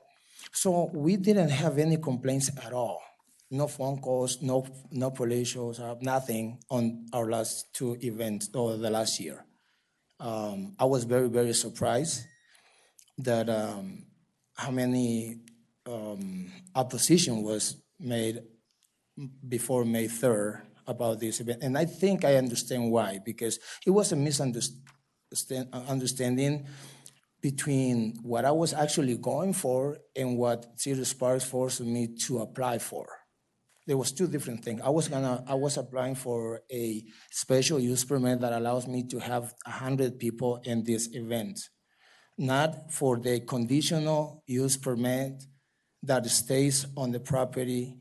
And a lot of my neighbors, and I appreciate all the comments, and they say that once I get that permit, I can get almost anything with the property, and I'm gonna change my property to a commercial area, which is not my intention at all. This is home, that's where my family lives, and I have no intention to create any problems on my neighborhood.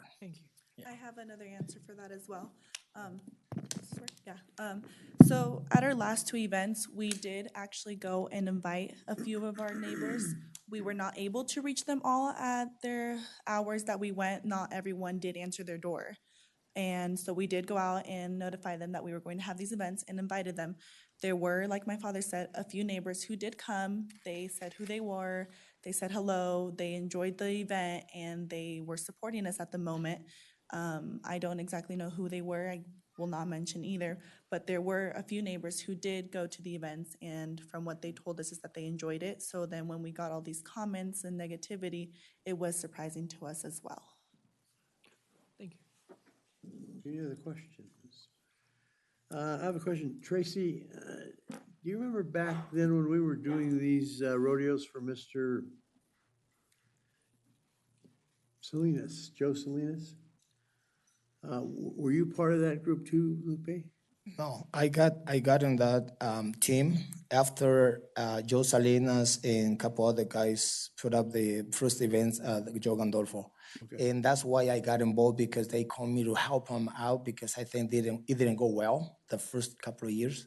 But no, I wasn't there on the first couple of years. And we had a problem, was it just with Mr. Salinas' group that we asked him finally to leave? Is that correct, Tracy? Do you remember that?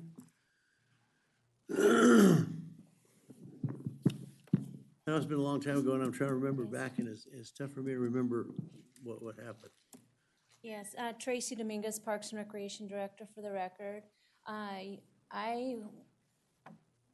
When I got involved as director, Mr. Gandolfo was managing the facility, I believe, more than the city of Sparks was. Okay. And so I don't recall working personally with Mr. Salinas. There was that, when I realized some of the control we had lost of our property, is when I had ventured into the proposal to work with the Reno Rodeo Association to help us manage that facility. All right. Thanks, Tracy. And I'm thinking back, but I think we asked we had a problem with Mr. Salinas. Police had to go up there and take care of some drinking problems and that kind of stuff. And Might have been as long ago as 2006, I believe. We did have some issues up there. There was, I believe, a horse injured or a shooting of some kind, and alcohol and cleanup. Okay, thanks, Tracy. Mr. Chief Allen, do you have something to say?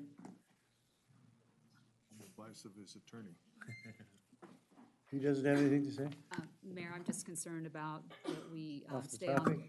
Yes, thank you, sir. Okay. All right, I'll let it go then. I'm sorry about that, so. All right, any other questions for Mr. Medina or Jackie? All right, this is a public hearing, so I'm gonna open the public hearing to the public, and I'll call you up one at a time.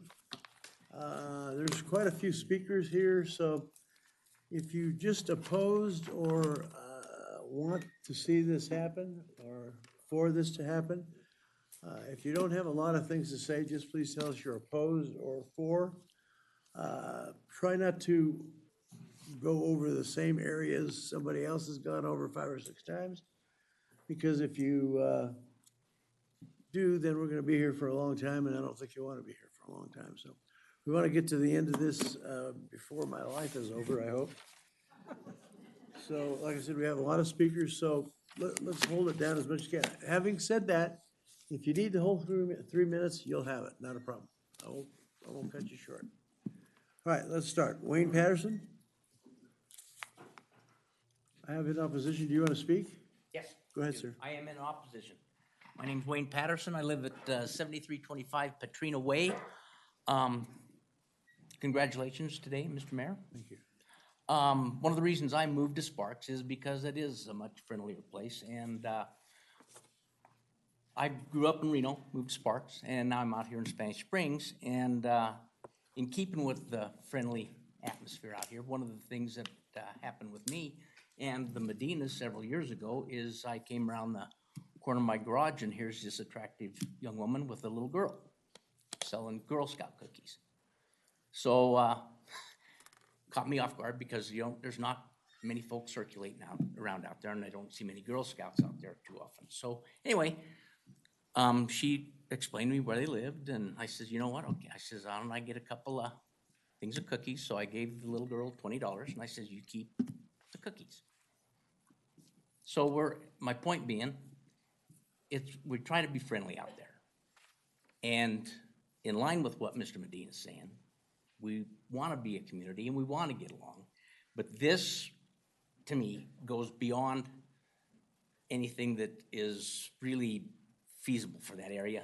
To me, it'd be a little bit like going from Girl Scout cookies to putting a Girl Scout cookie distribution center out there. I mean, there's horses all over, but when you start talking about rodeos, trucks, trailers, people in and out, and I'm a little confused about a couple of things. Because where I live, I can't vote for any of you. And I think there was a big problem back in Boston years and years ago over at Tea Party, something like that. People got pretty irritated. And this whole thing kind of is creating a lot of hate and discontent unnecessarily in my mind. It's not, this is, to me, it's a done deal as far as a commercial enterprise. And I don't begrudge anybody having a party. To Mr. Medina's point about the parties or the things that they did a couple of years ago or last year, I thought somebody was having a loud party. I would never begrudge anyone out in my neighborhood to have a loud party. And the reason I say it's loud, I'm over half a mile away and I could hear the music. And it was after dark. And that's fine, that's cool. Somebody's having a great time, I'm all for that. But when you start talking about running people in and out of that road drinking, there's been 2 fatalities on Dolores Drive, right there where just after it turns to dirt. And while that road might be 28 feet wide on the dirt, you're up on the bank to do that. The pavement from the dirt down to the mailboxes, just this side of Desert Springs, is 24 feet wide. From there on down to the highway, it's 30 feet wide. On each side of that road is a 2-foot deep ditch. So now you're talking about limiting this thing. How do you get people out of there if there's a fire? How do you do that? I just really would appreciate you denying this whole thing. and preserve the peace of the community. Thank you. Sir, appreciate it. Next, we have Jerry Pringle. Mr. Pringle? Sir. Wish to speak, sir? Come on down. You know, I'm gonna, the rest of the way, I'm gonna call out who's up now and then who's next after them, so you can be ready to come down and speak. After Mr. Pringle, Jerry is Linda Pringle, so be ready to speak. Go ahead, sir. Hi, my name is Jerry Pringle. I live at 5380 Peralta, and I'm opposed to this project. Mr. Medina, I believe it's Medina, said last year that he didn't get a complaint. I live 80 acres away from where this parcel is going, and I was woken up in the middle of the morning by the loud music. So consider this your complaint, sir. I vehemently oppose this. I have to go up my road and then get on Dolores and ride my wheelchair up across the front of 3 10-acre parcels on that Dolores Street to go to get my mail. I'm a 100% disabled U.S. combat veteran. And I have to go to get my medicines on a daily basis. And I even like to get out and go around on my wheelchair, which is the only way I can go. And the way those trailers and all come up and down there, it's just unreal. And I just believe that if it's going to be approved, it needs to have sidewalks put in all the way from Pyramid Way all the way up and then to the property. And it needs to be paved from where the pavement ends up to Petrina. That would be the only way that I would consider being for this if they were willing to do that. Thank you. That's all I have to say. Thank you, Mr. Pringle. We have Linda Pringle, followed by Bill Richards. Okay, and Bill Richards is in opposition. So we have Linda Pringle, followed by, go ahead, Linda. My name is Linda Pringle. I also live at 5380 Peralta Way. I also observed the loud music last year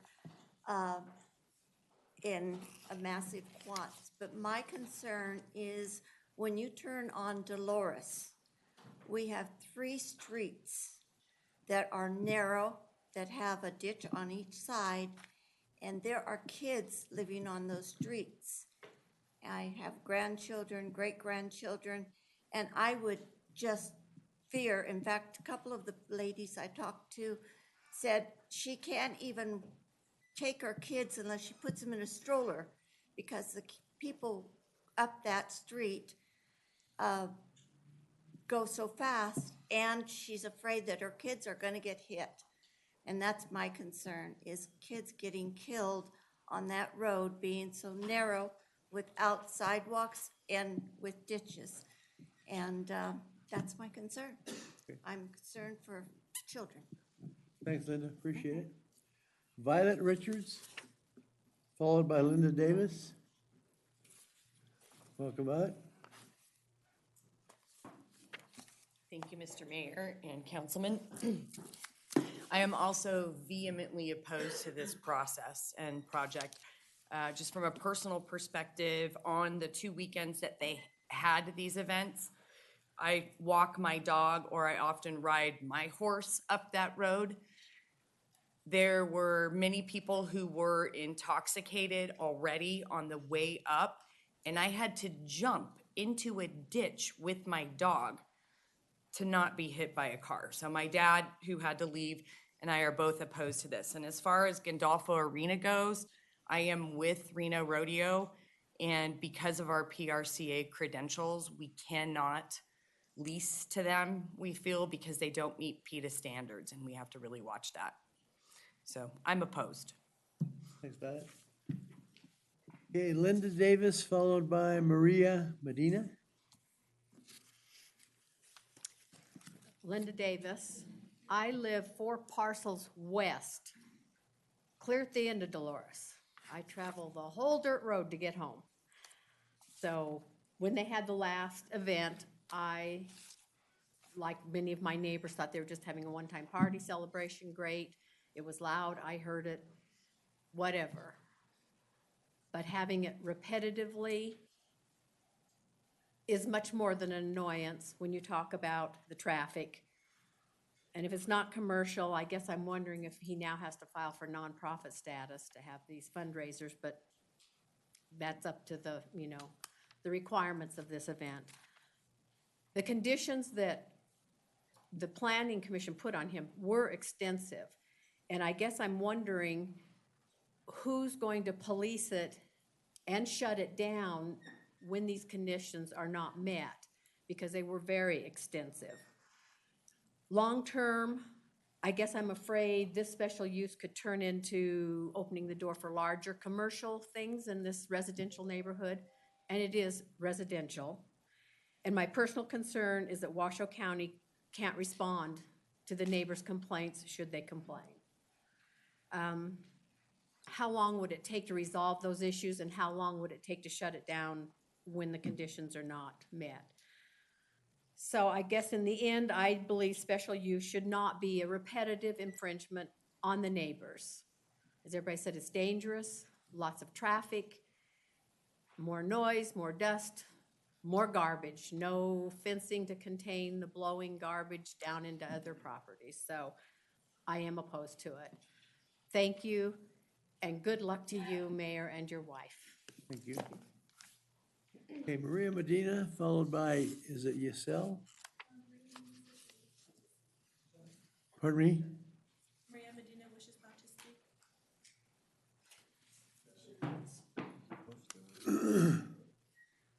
Is Maria opposed? No, she's in favor.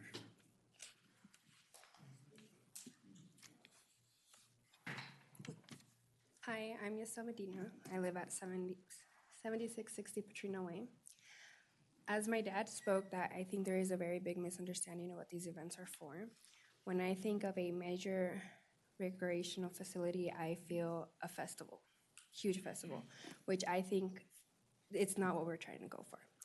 When we do these rodeos, which in Spanish they're coleaderos or just jaripeos, for us, they mean a lot more than just a party. Like my dad said that they're just groups of charros, dancing horses, escaramosas, which I am part of the charro group. I own a big dress, I own my horse, and I just feel like these events are for young teenagers like myself, because I'm only 18, for us to show our hobbies, to show what we love and what we like to do with our family. It's also a really great way to get along with our family. Like going to these events together is just a way of bonding with our family. I want to speak about how they mean so much to us. We work hard to be in a charro group. It's not something we just walk into. We actually have to earn to be in it. And these coleaderos, these jaripeos, are our ways to practice and show why we work so hard to be part of it. So it's more than just a party for us. It's our culture. It's what we love to do. It's something we work hard for. Just like we do work hard for school and for our work, we work hard to represent us as Hispanics and our horses. So with that being said, I really do think that there's a misunderstanding with what we're trying to do when we're just trying to bring our families together, because this is a family-oriented event, which means kids up to older people. And I just feel like we're just trying to bring families together and show our culture and our hobbies and what we love with our animals. Thank you. So next, is this Yacel? Yes. Okay. Yacel Medina, followed by Lisa, they don't want to speak, but Yacel, do you want to speak? That was yourself. So what happened to Maria? That's you, That's who Want her to speak. but she's in favor. Thank you for, I'm lost in space. Thank you, and you are in favor. Next is Lisa and Kyle Zakowski. They are both in opposition and they don't want to speak. Is that correct? Thank you. Next is Melinda Stillwell is in opposition. Do you want to speak, Melinda? Come on down, please. Followed by Nancy Danner. Welcome, Melinda. Stay here. Absolutely. Your name is written all over that. 6950 Dolores Drive. My name's Mindy or Melinda Stillwell. Everybody here has spoken in opposition. I'm in opposition. I agree with all. For me, it becomes a quality of life issue.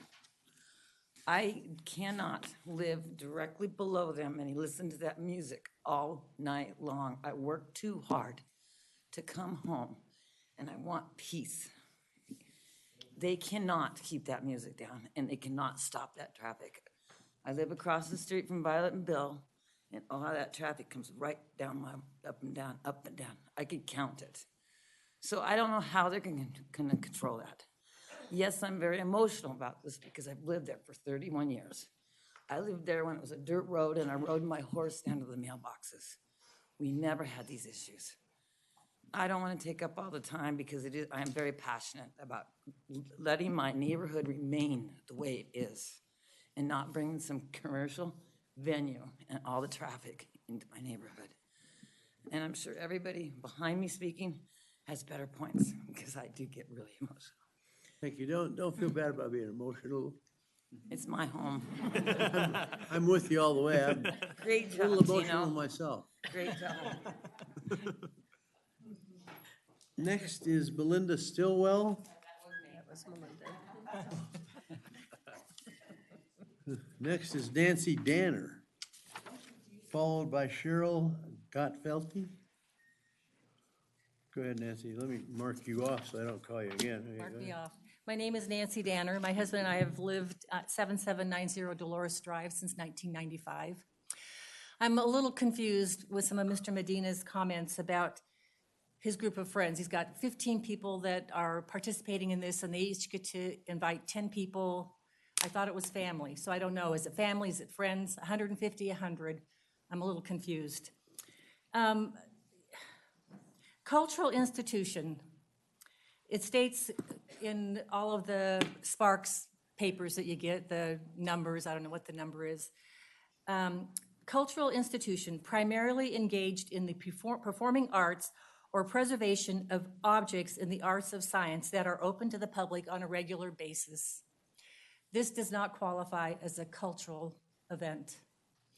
It's an infringement on our neighborhood. We've worked hard to keep the area the way it is. We've had people want to do biking arenas, dirt bikes. We moved out there because we like the setting. I'm sure you guys all moved to wherever it is you live because you like where it is. And so we moved there because we like our 10-acre parcels. We like the serenity, we like the quiet. And most of us didn't complain. I do have a copy here of a complaint that was filed. I was going to give it to her. She said to put it on the board, but I'll pass it out and I'll give it to her. I have a petition.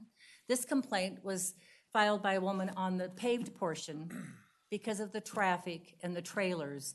And she tried to go up to the event and she was turned away because of security. So the fact that they may have invited some of the neighbors, we weren't invited, and I don't live that far away. It's okay. We don't complain about parties. I don't know about you, but we don't complain about somebody having a party. One-time thing, you let it go. But on a continual basis, it's not right. We do not want a cultural arena, a rodeo in our neighborhood, and I'm sure you don't want it in your backyard. So I thank you. I hope that you will not undermine the Sparks Planning Commission and their unanimous decision in declining this, and I appreciate your time and your efforts very much. Thank you so much. Thank you. Cheryl Gottfelty, followed by Howard Danner. Does not want to speak, okay? And you know that, how? Just kidding. Hi, City Council. Thank you for listening. My name is Cheryl Glotfelty. My husband and I have lived on Star Hill Way for 25 years. We live just to the east of the property, adjacent to the property. I submitted a letter of opposition. Today, I want to address three concerns: noise, enforcement, and culture. Noise. The applicant agrees to point the speakers for amplified sound toward the inside of the arena and to keep the noise level to 65 decibels at the property line, roughly the level of a normal conversation. But there are houses on all sides of this open-air arena, so no matter which way the speakers are pointed, they will be aimed at neighbors' houses. I'd like to play a 10-second example of the music at these events.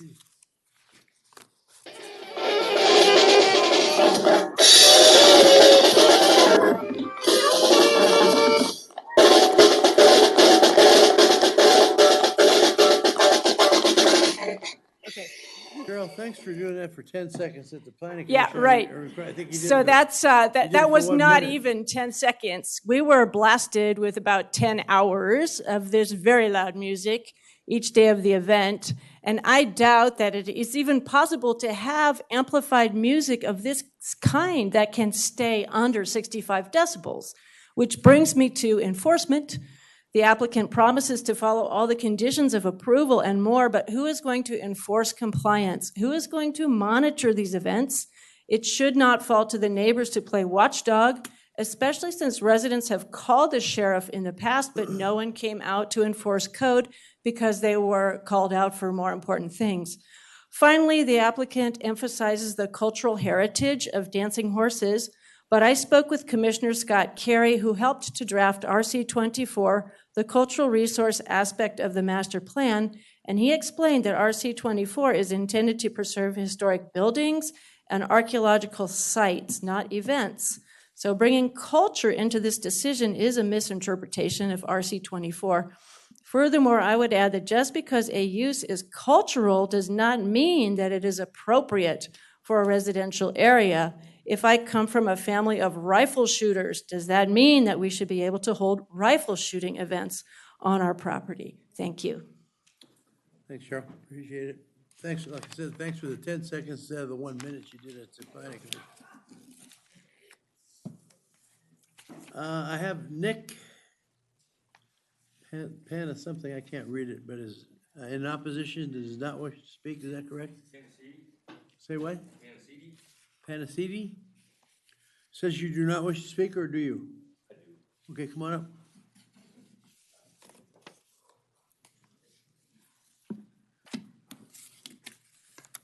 I just wanted to clarify something I heard earlier.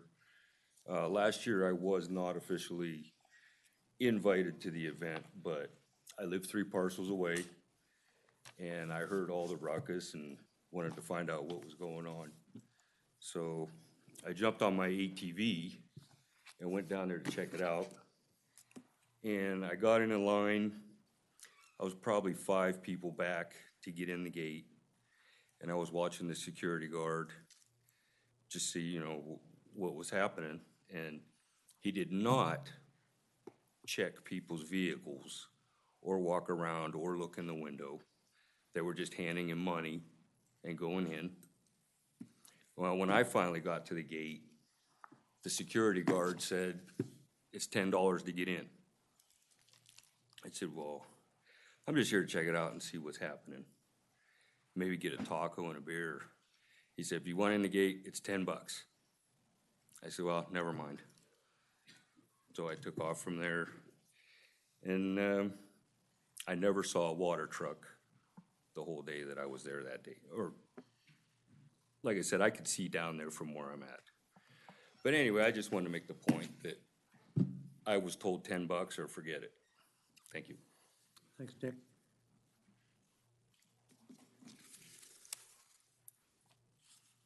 Have Rob, and I can't read the last name, it starts with an A, Rob, is in opposition.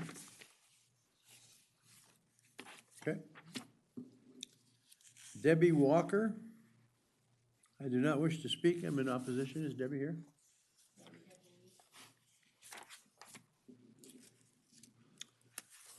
Lauren Acton, I do not wish to speak.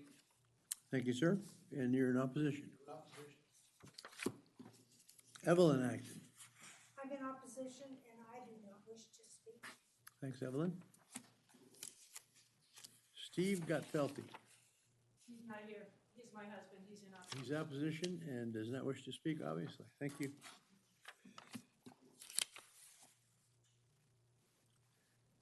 Midge Bevilacqua. I can do the Italian ones. Midge Bevilacqua, 3755 Amy Road, Palomino Valley, A. Bevilacqua and Sons, granddaughter and daughter. I've known the Medinas for 10-plus years. Lived in an area within walking distance to the home they had in Palomino Valley. I attended many events down there. I went with the family when they'd go to notify neighbors of an impending event and inviting them. Not everybody was home at the time. So, you know, my experience with them is they were very considerate of their neighbors. Okay, I was at the last hearing, but today I drove out to the area to do some measurements, and it's 1.6 miles from the highway up to their property. 6/10 of that is paved road. It's residential, and it's 25 miles an hour speed limit. I drove the speed limit, but I observed today on a Monday when there was no events going on, there was not a lot of traffic, but the traffic that was going up and down there appeared to be exceeding the speed limit. So, you know, that seems to be an ongoing problem, and not just when the Medinas want to hold their events. The concerns that they addressed last time and that they are addressing this time are all traffic, noise, safety, dust. The safety aspects have to do with the traffic, and if they're limiting the amount of people coming, then you're going to have less traffic. They also, the last time those in opposition mentioned that they all, you know, they moved out there for peace and quiet. That's why I moved to where I did in Palomino Valley. But they also have off-highway vehicle riders coming out all the time up and down their road, not just when the Medinas want to have their event. They will be using their decibel meter to check the sound. They have the water trucks, and it's only 6/10 of a mile that they need to water, plus the arena. People bringing dancing horses to these events, some of these horses cost as much as a small luxury car. And generally, they are very well cared for. I've hauled livestock since I was 18. You don't drive crazily. They're going to limit alcohol. Mr. Pringle, I feel for you. I want to thank you for your service to this country. If you feel that you need help getting down to your mailboxes to get your medication or whatever, I will give you my name and number, and I will come out and I will personally drive you down there. Then I will walk with you. Whoa, wait a minute. Mitch, please contain your comments Okay. to the chair, please. This is public comment to the chair, Oh, okay. and your time is up. One thing I say, if the Medinas meet all the requirements, I want the council to think about what the real reason is behind the opposition to this. Thank you, Mitch. Next, we have Oscar Medina. Oscar Medina? Okay, he's in favor.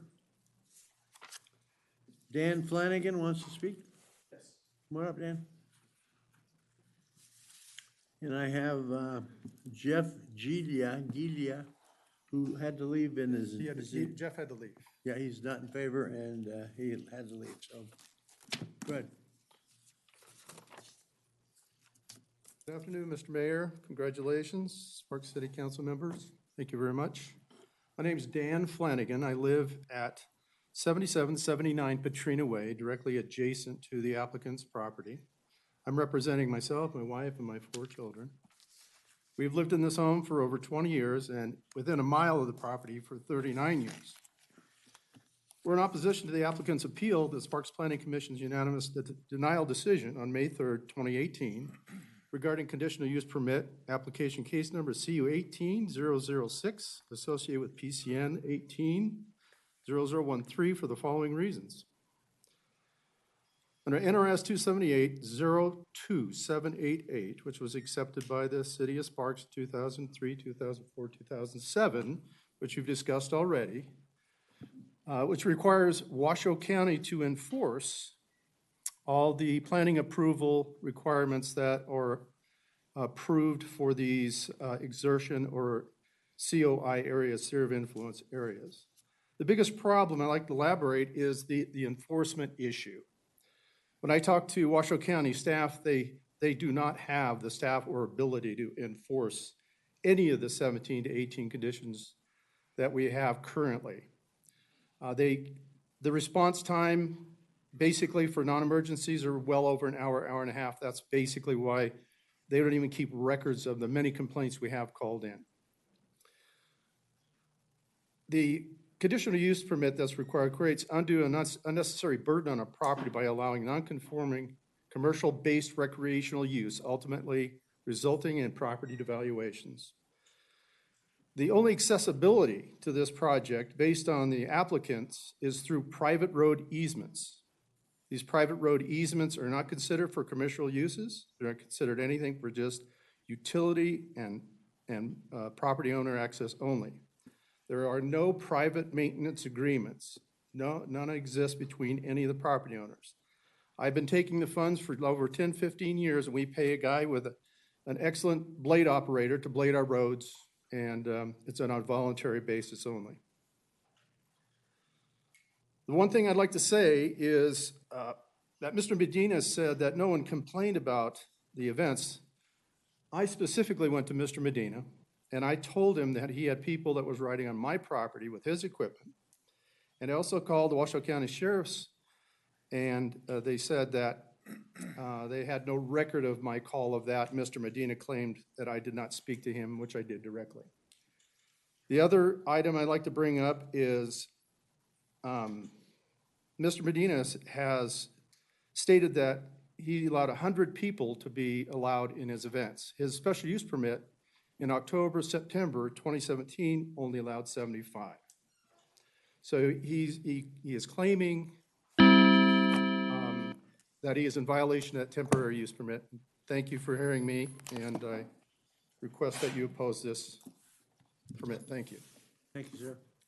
Okay, that's all the cards I have to speak. Anyone else want to speak? Can fill out a card. No, you've already spoken, sir.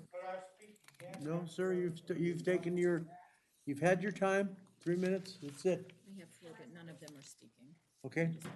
We have 4 more that are not speaking. Barbara Eastman is in opposition. Is this Barbara? Come on down, Barbara, sure. You're okay to change your mind, it's all right. I live at 10 Mac Road. I'm newer to the area. I've been here 2 years. But I think the event you're doing is wonderful. And I think most of us agree. It's great to have their heritage. And I just don't think it's the appropriate place to have it.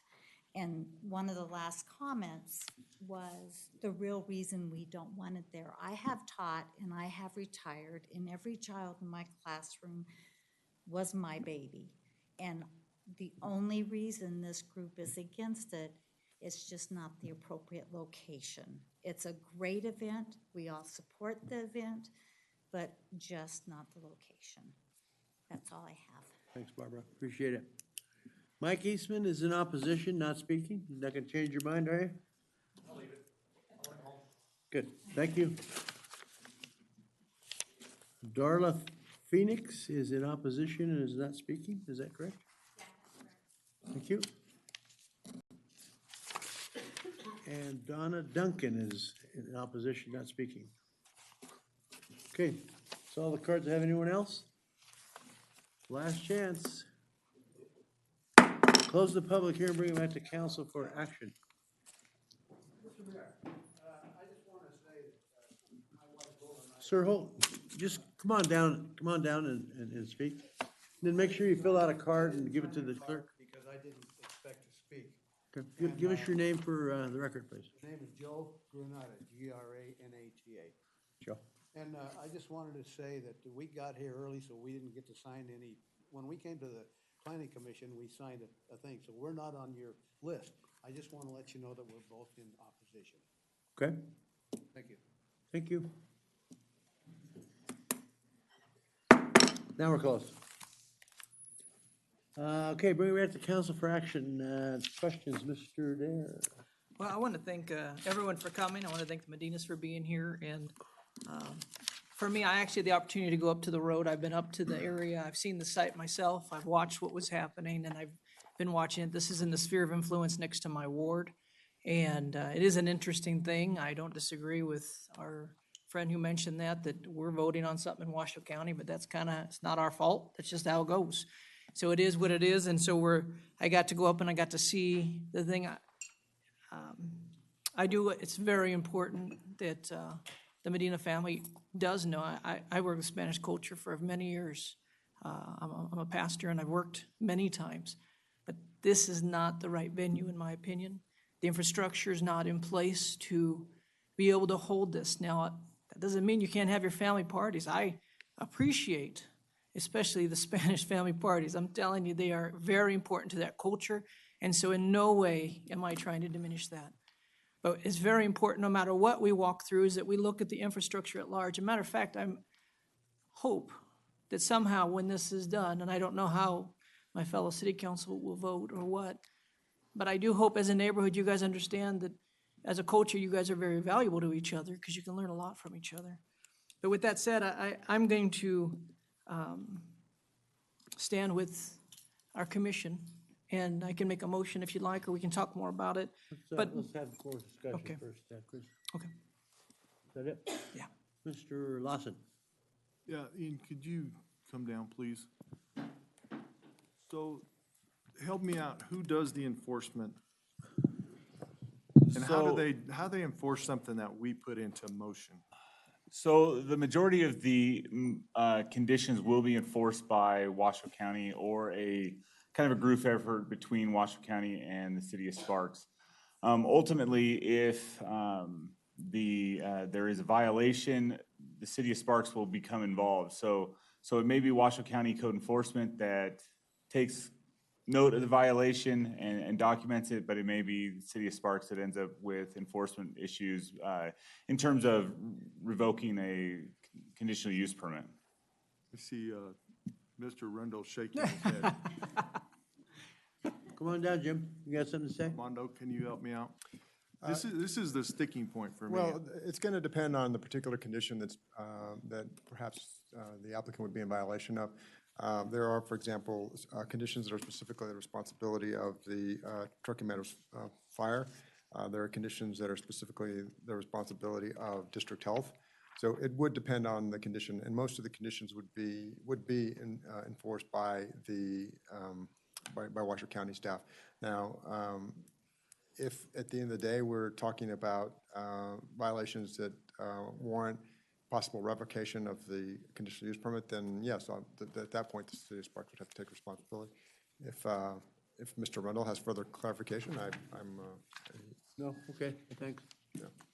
So if it's police, it's Washoe County. It's the sheriff's department. Fire, it's Washoe County. Health, it's Washoe County. How do we know if they have a violation? Because we don't have anybody there. Well, for example, it would be on a complaint basis, Councilman Lawson. So, for example, one of the conditions that we would be responsible for enforcing would be, for example, condition number 3 attached to the conditional use permit, which had to do with the parking areas having to be improved with gravel. So that is something that planning would, city planning would go out and could take action on. For the most part, the conditions would involve potential violations that would have to be involved by those specific county departments. And really, it would be the sheriff's department that would be responsible for a lot of them in terms of the initial response. So fundamentally, I have an issue with the city of Sparks directing Washoe County on how to handle things. Well, that's not a bad idea, though. The world would be a better place if we ran the world, There but you go. we don't get to run the world. So, There you go. because I'd have the same issue if it was the other way around and they were conditioning our employees on what to do.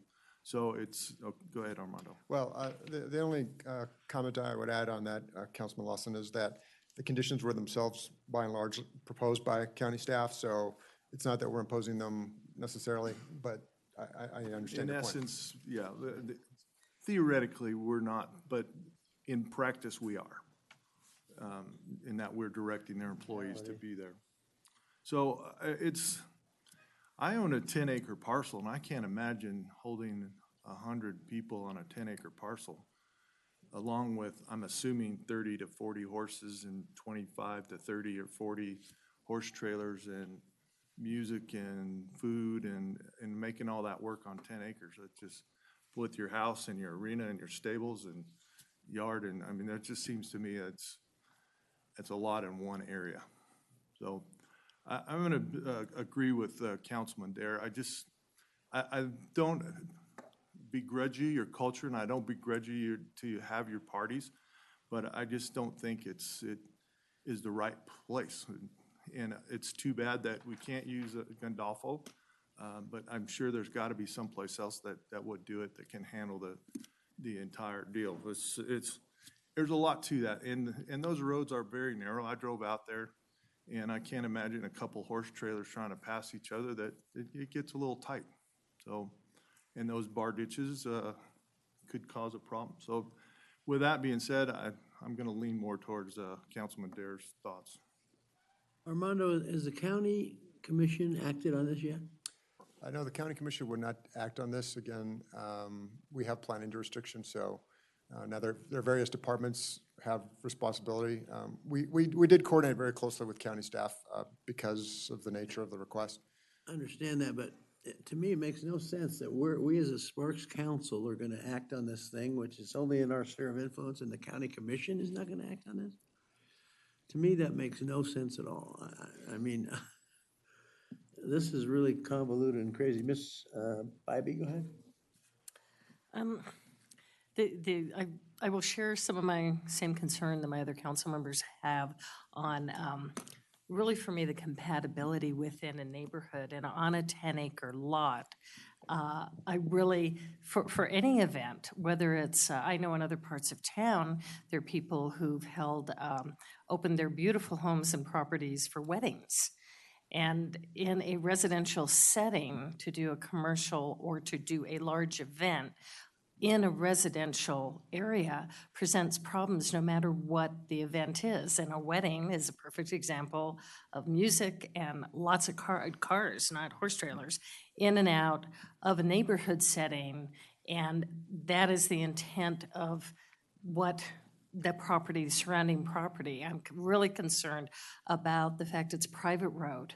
It's not city and it's not county, it's private roads. The dirt roads, the safety aspect with the bar ditches, again, concern me with that, as well as just compatibility for a residential area for me is an issue. The cultural event that you're doing, I totally appreciate and I love. I was a Spanish major in college. I'm an international flight attendant, so I fly all over the world and totally appreciate and learn so much from all the cultures that I see in the 41 years that I've been with the airline. So I understand the cultural side and really would encourage you that this event And I'm looking through all of the letters and notes, so I don't know if this is factual, but it's been mentioned that you have a 40-acre parcel out in Palomino Valley. Is that a more appropriate location? Because there's more room for this event, and it's not something that would infringe on 10-acre lots in a primarily residential area. So that's really pretty much, I don't have questions. Those are my concerns. You know, and for me, I agree, it's the wrong place. And I don't mind telling the county what to do, believe me, it doesn't bother me one bit to tell them what to do because you're right, it's our world, right? So I just don't agree with where it's at and how it's done. It's just too invasive in the neighborhood and too many problems. Not gonna be enforced, I don't think. I don't see how the sheriffs or whomever to enforce this, it's just not gonna happen.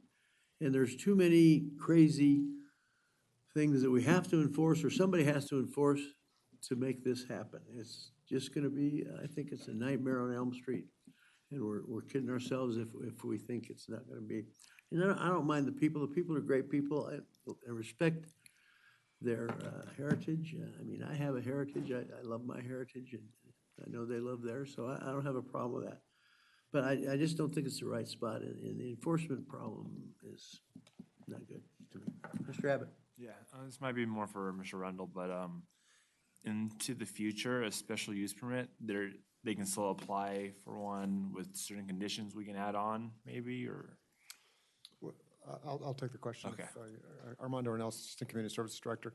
I think what took staff to, ask the applicant to go the conditional use permit application route rather than, and it's a temporary use permit, not a special use permit. Okay. Special use permit was what conditional use permits were formerly called. Temporary use permits are for basically discrete events. And what took it from the realm of the temporary use permit to the conditional use permit was the recurring nature of the event. And it's my understanding when they initially discussed this with staff, they were looking to do it approximately 10 times over that 6-month period. So it would be on a regular basis. For example, it'd be similar to hosting a wedding, right? It's one thing to do it on a one-time basis or twice. It's another thing when it's becoming a regular event. And so they could apply, and a new application for a temporary use permit to do this once would be reviewed on its own merits, and we would coordinate once again with Washoe County staff. Thank you. Any other questions? Okay, looking for a motion. Mr. Dare. I move to affirm the Planning Commission's decision denying the conditional use permit CU 18006 associated with PCN 18-0013 because the proposed use as submitted and conditioned is incompatible with the existing or permitted uses of adjacent properties, contrary to finding C2 for the following reasons. A roping and dancing horse culture event is out of character for the area. The residential nature of the neighborhood in which the use is being proposed, the limited routes of access to and from both the subject property and adjacent properties, and the inherent intensity, size, and regularity of the proposed event. Mr. Lawson. Second. Motion by Mr. Dare, second by Mr. Lawson to uphold the Planning Commission decision. Any further questions? Seeing none, please vote.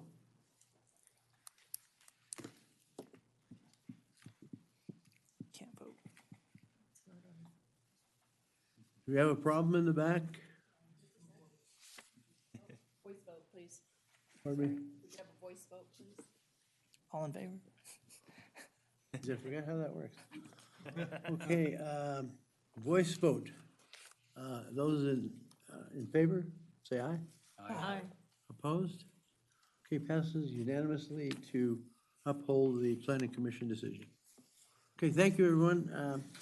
I appreciate the public comment. You guys did a great job, and I appreciate that because it makes these things go faster, so thank you.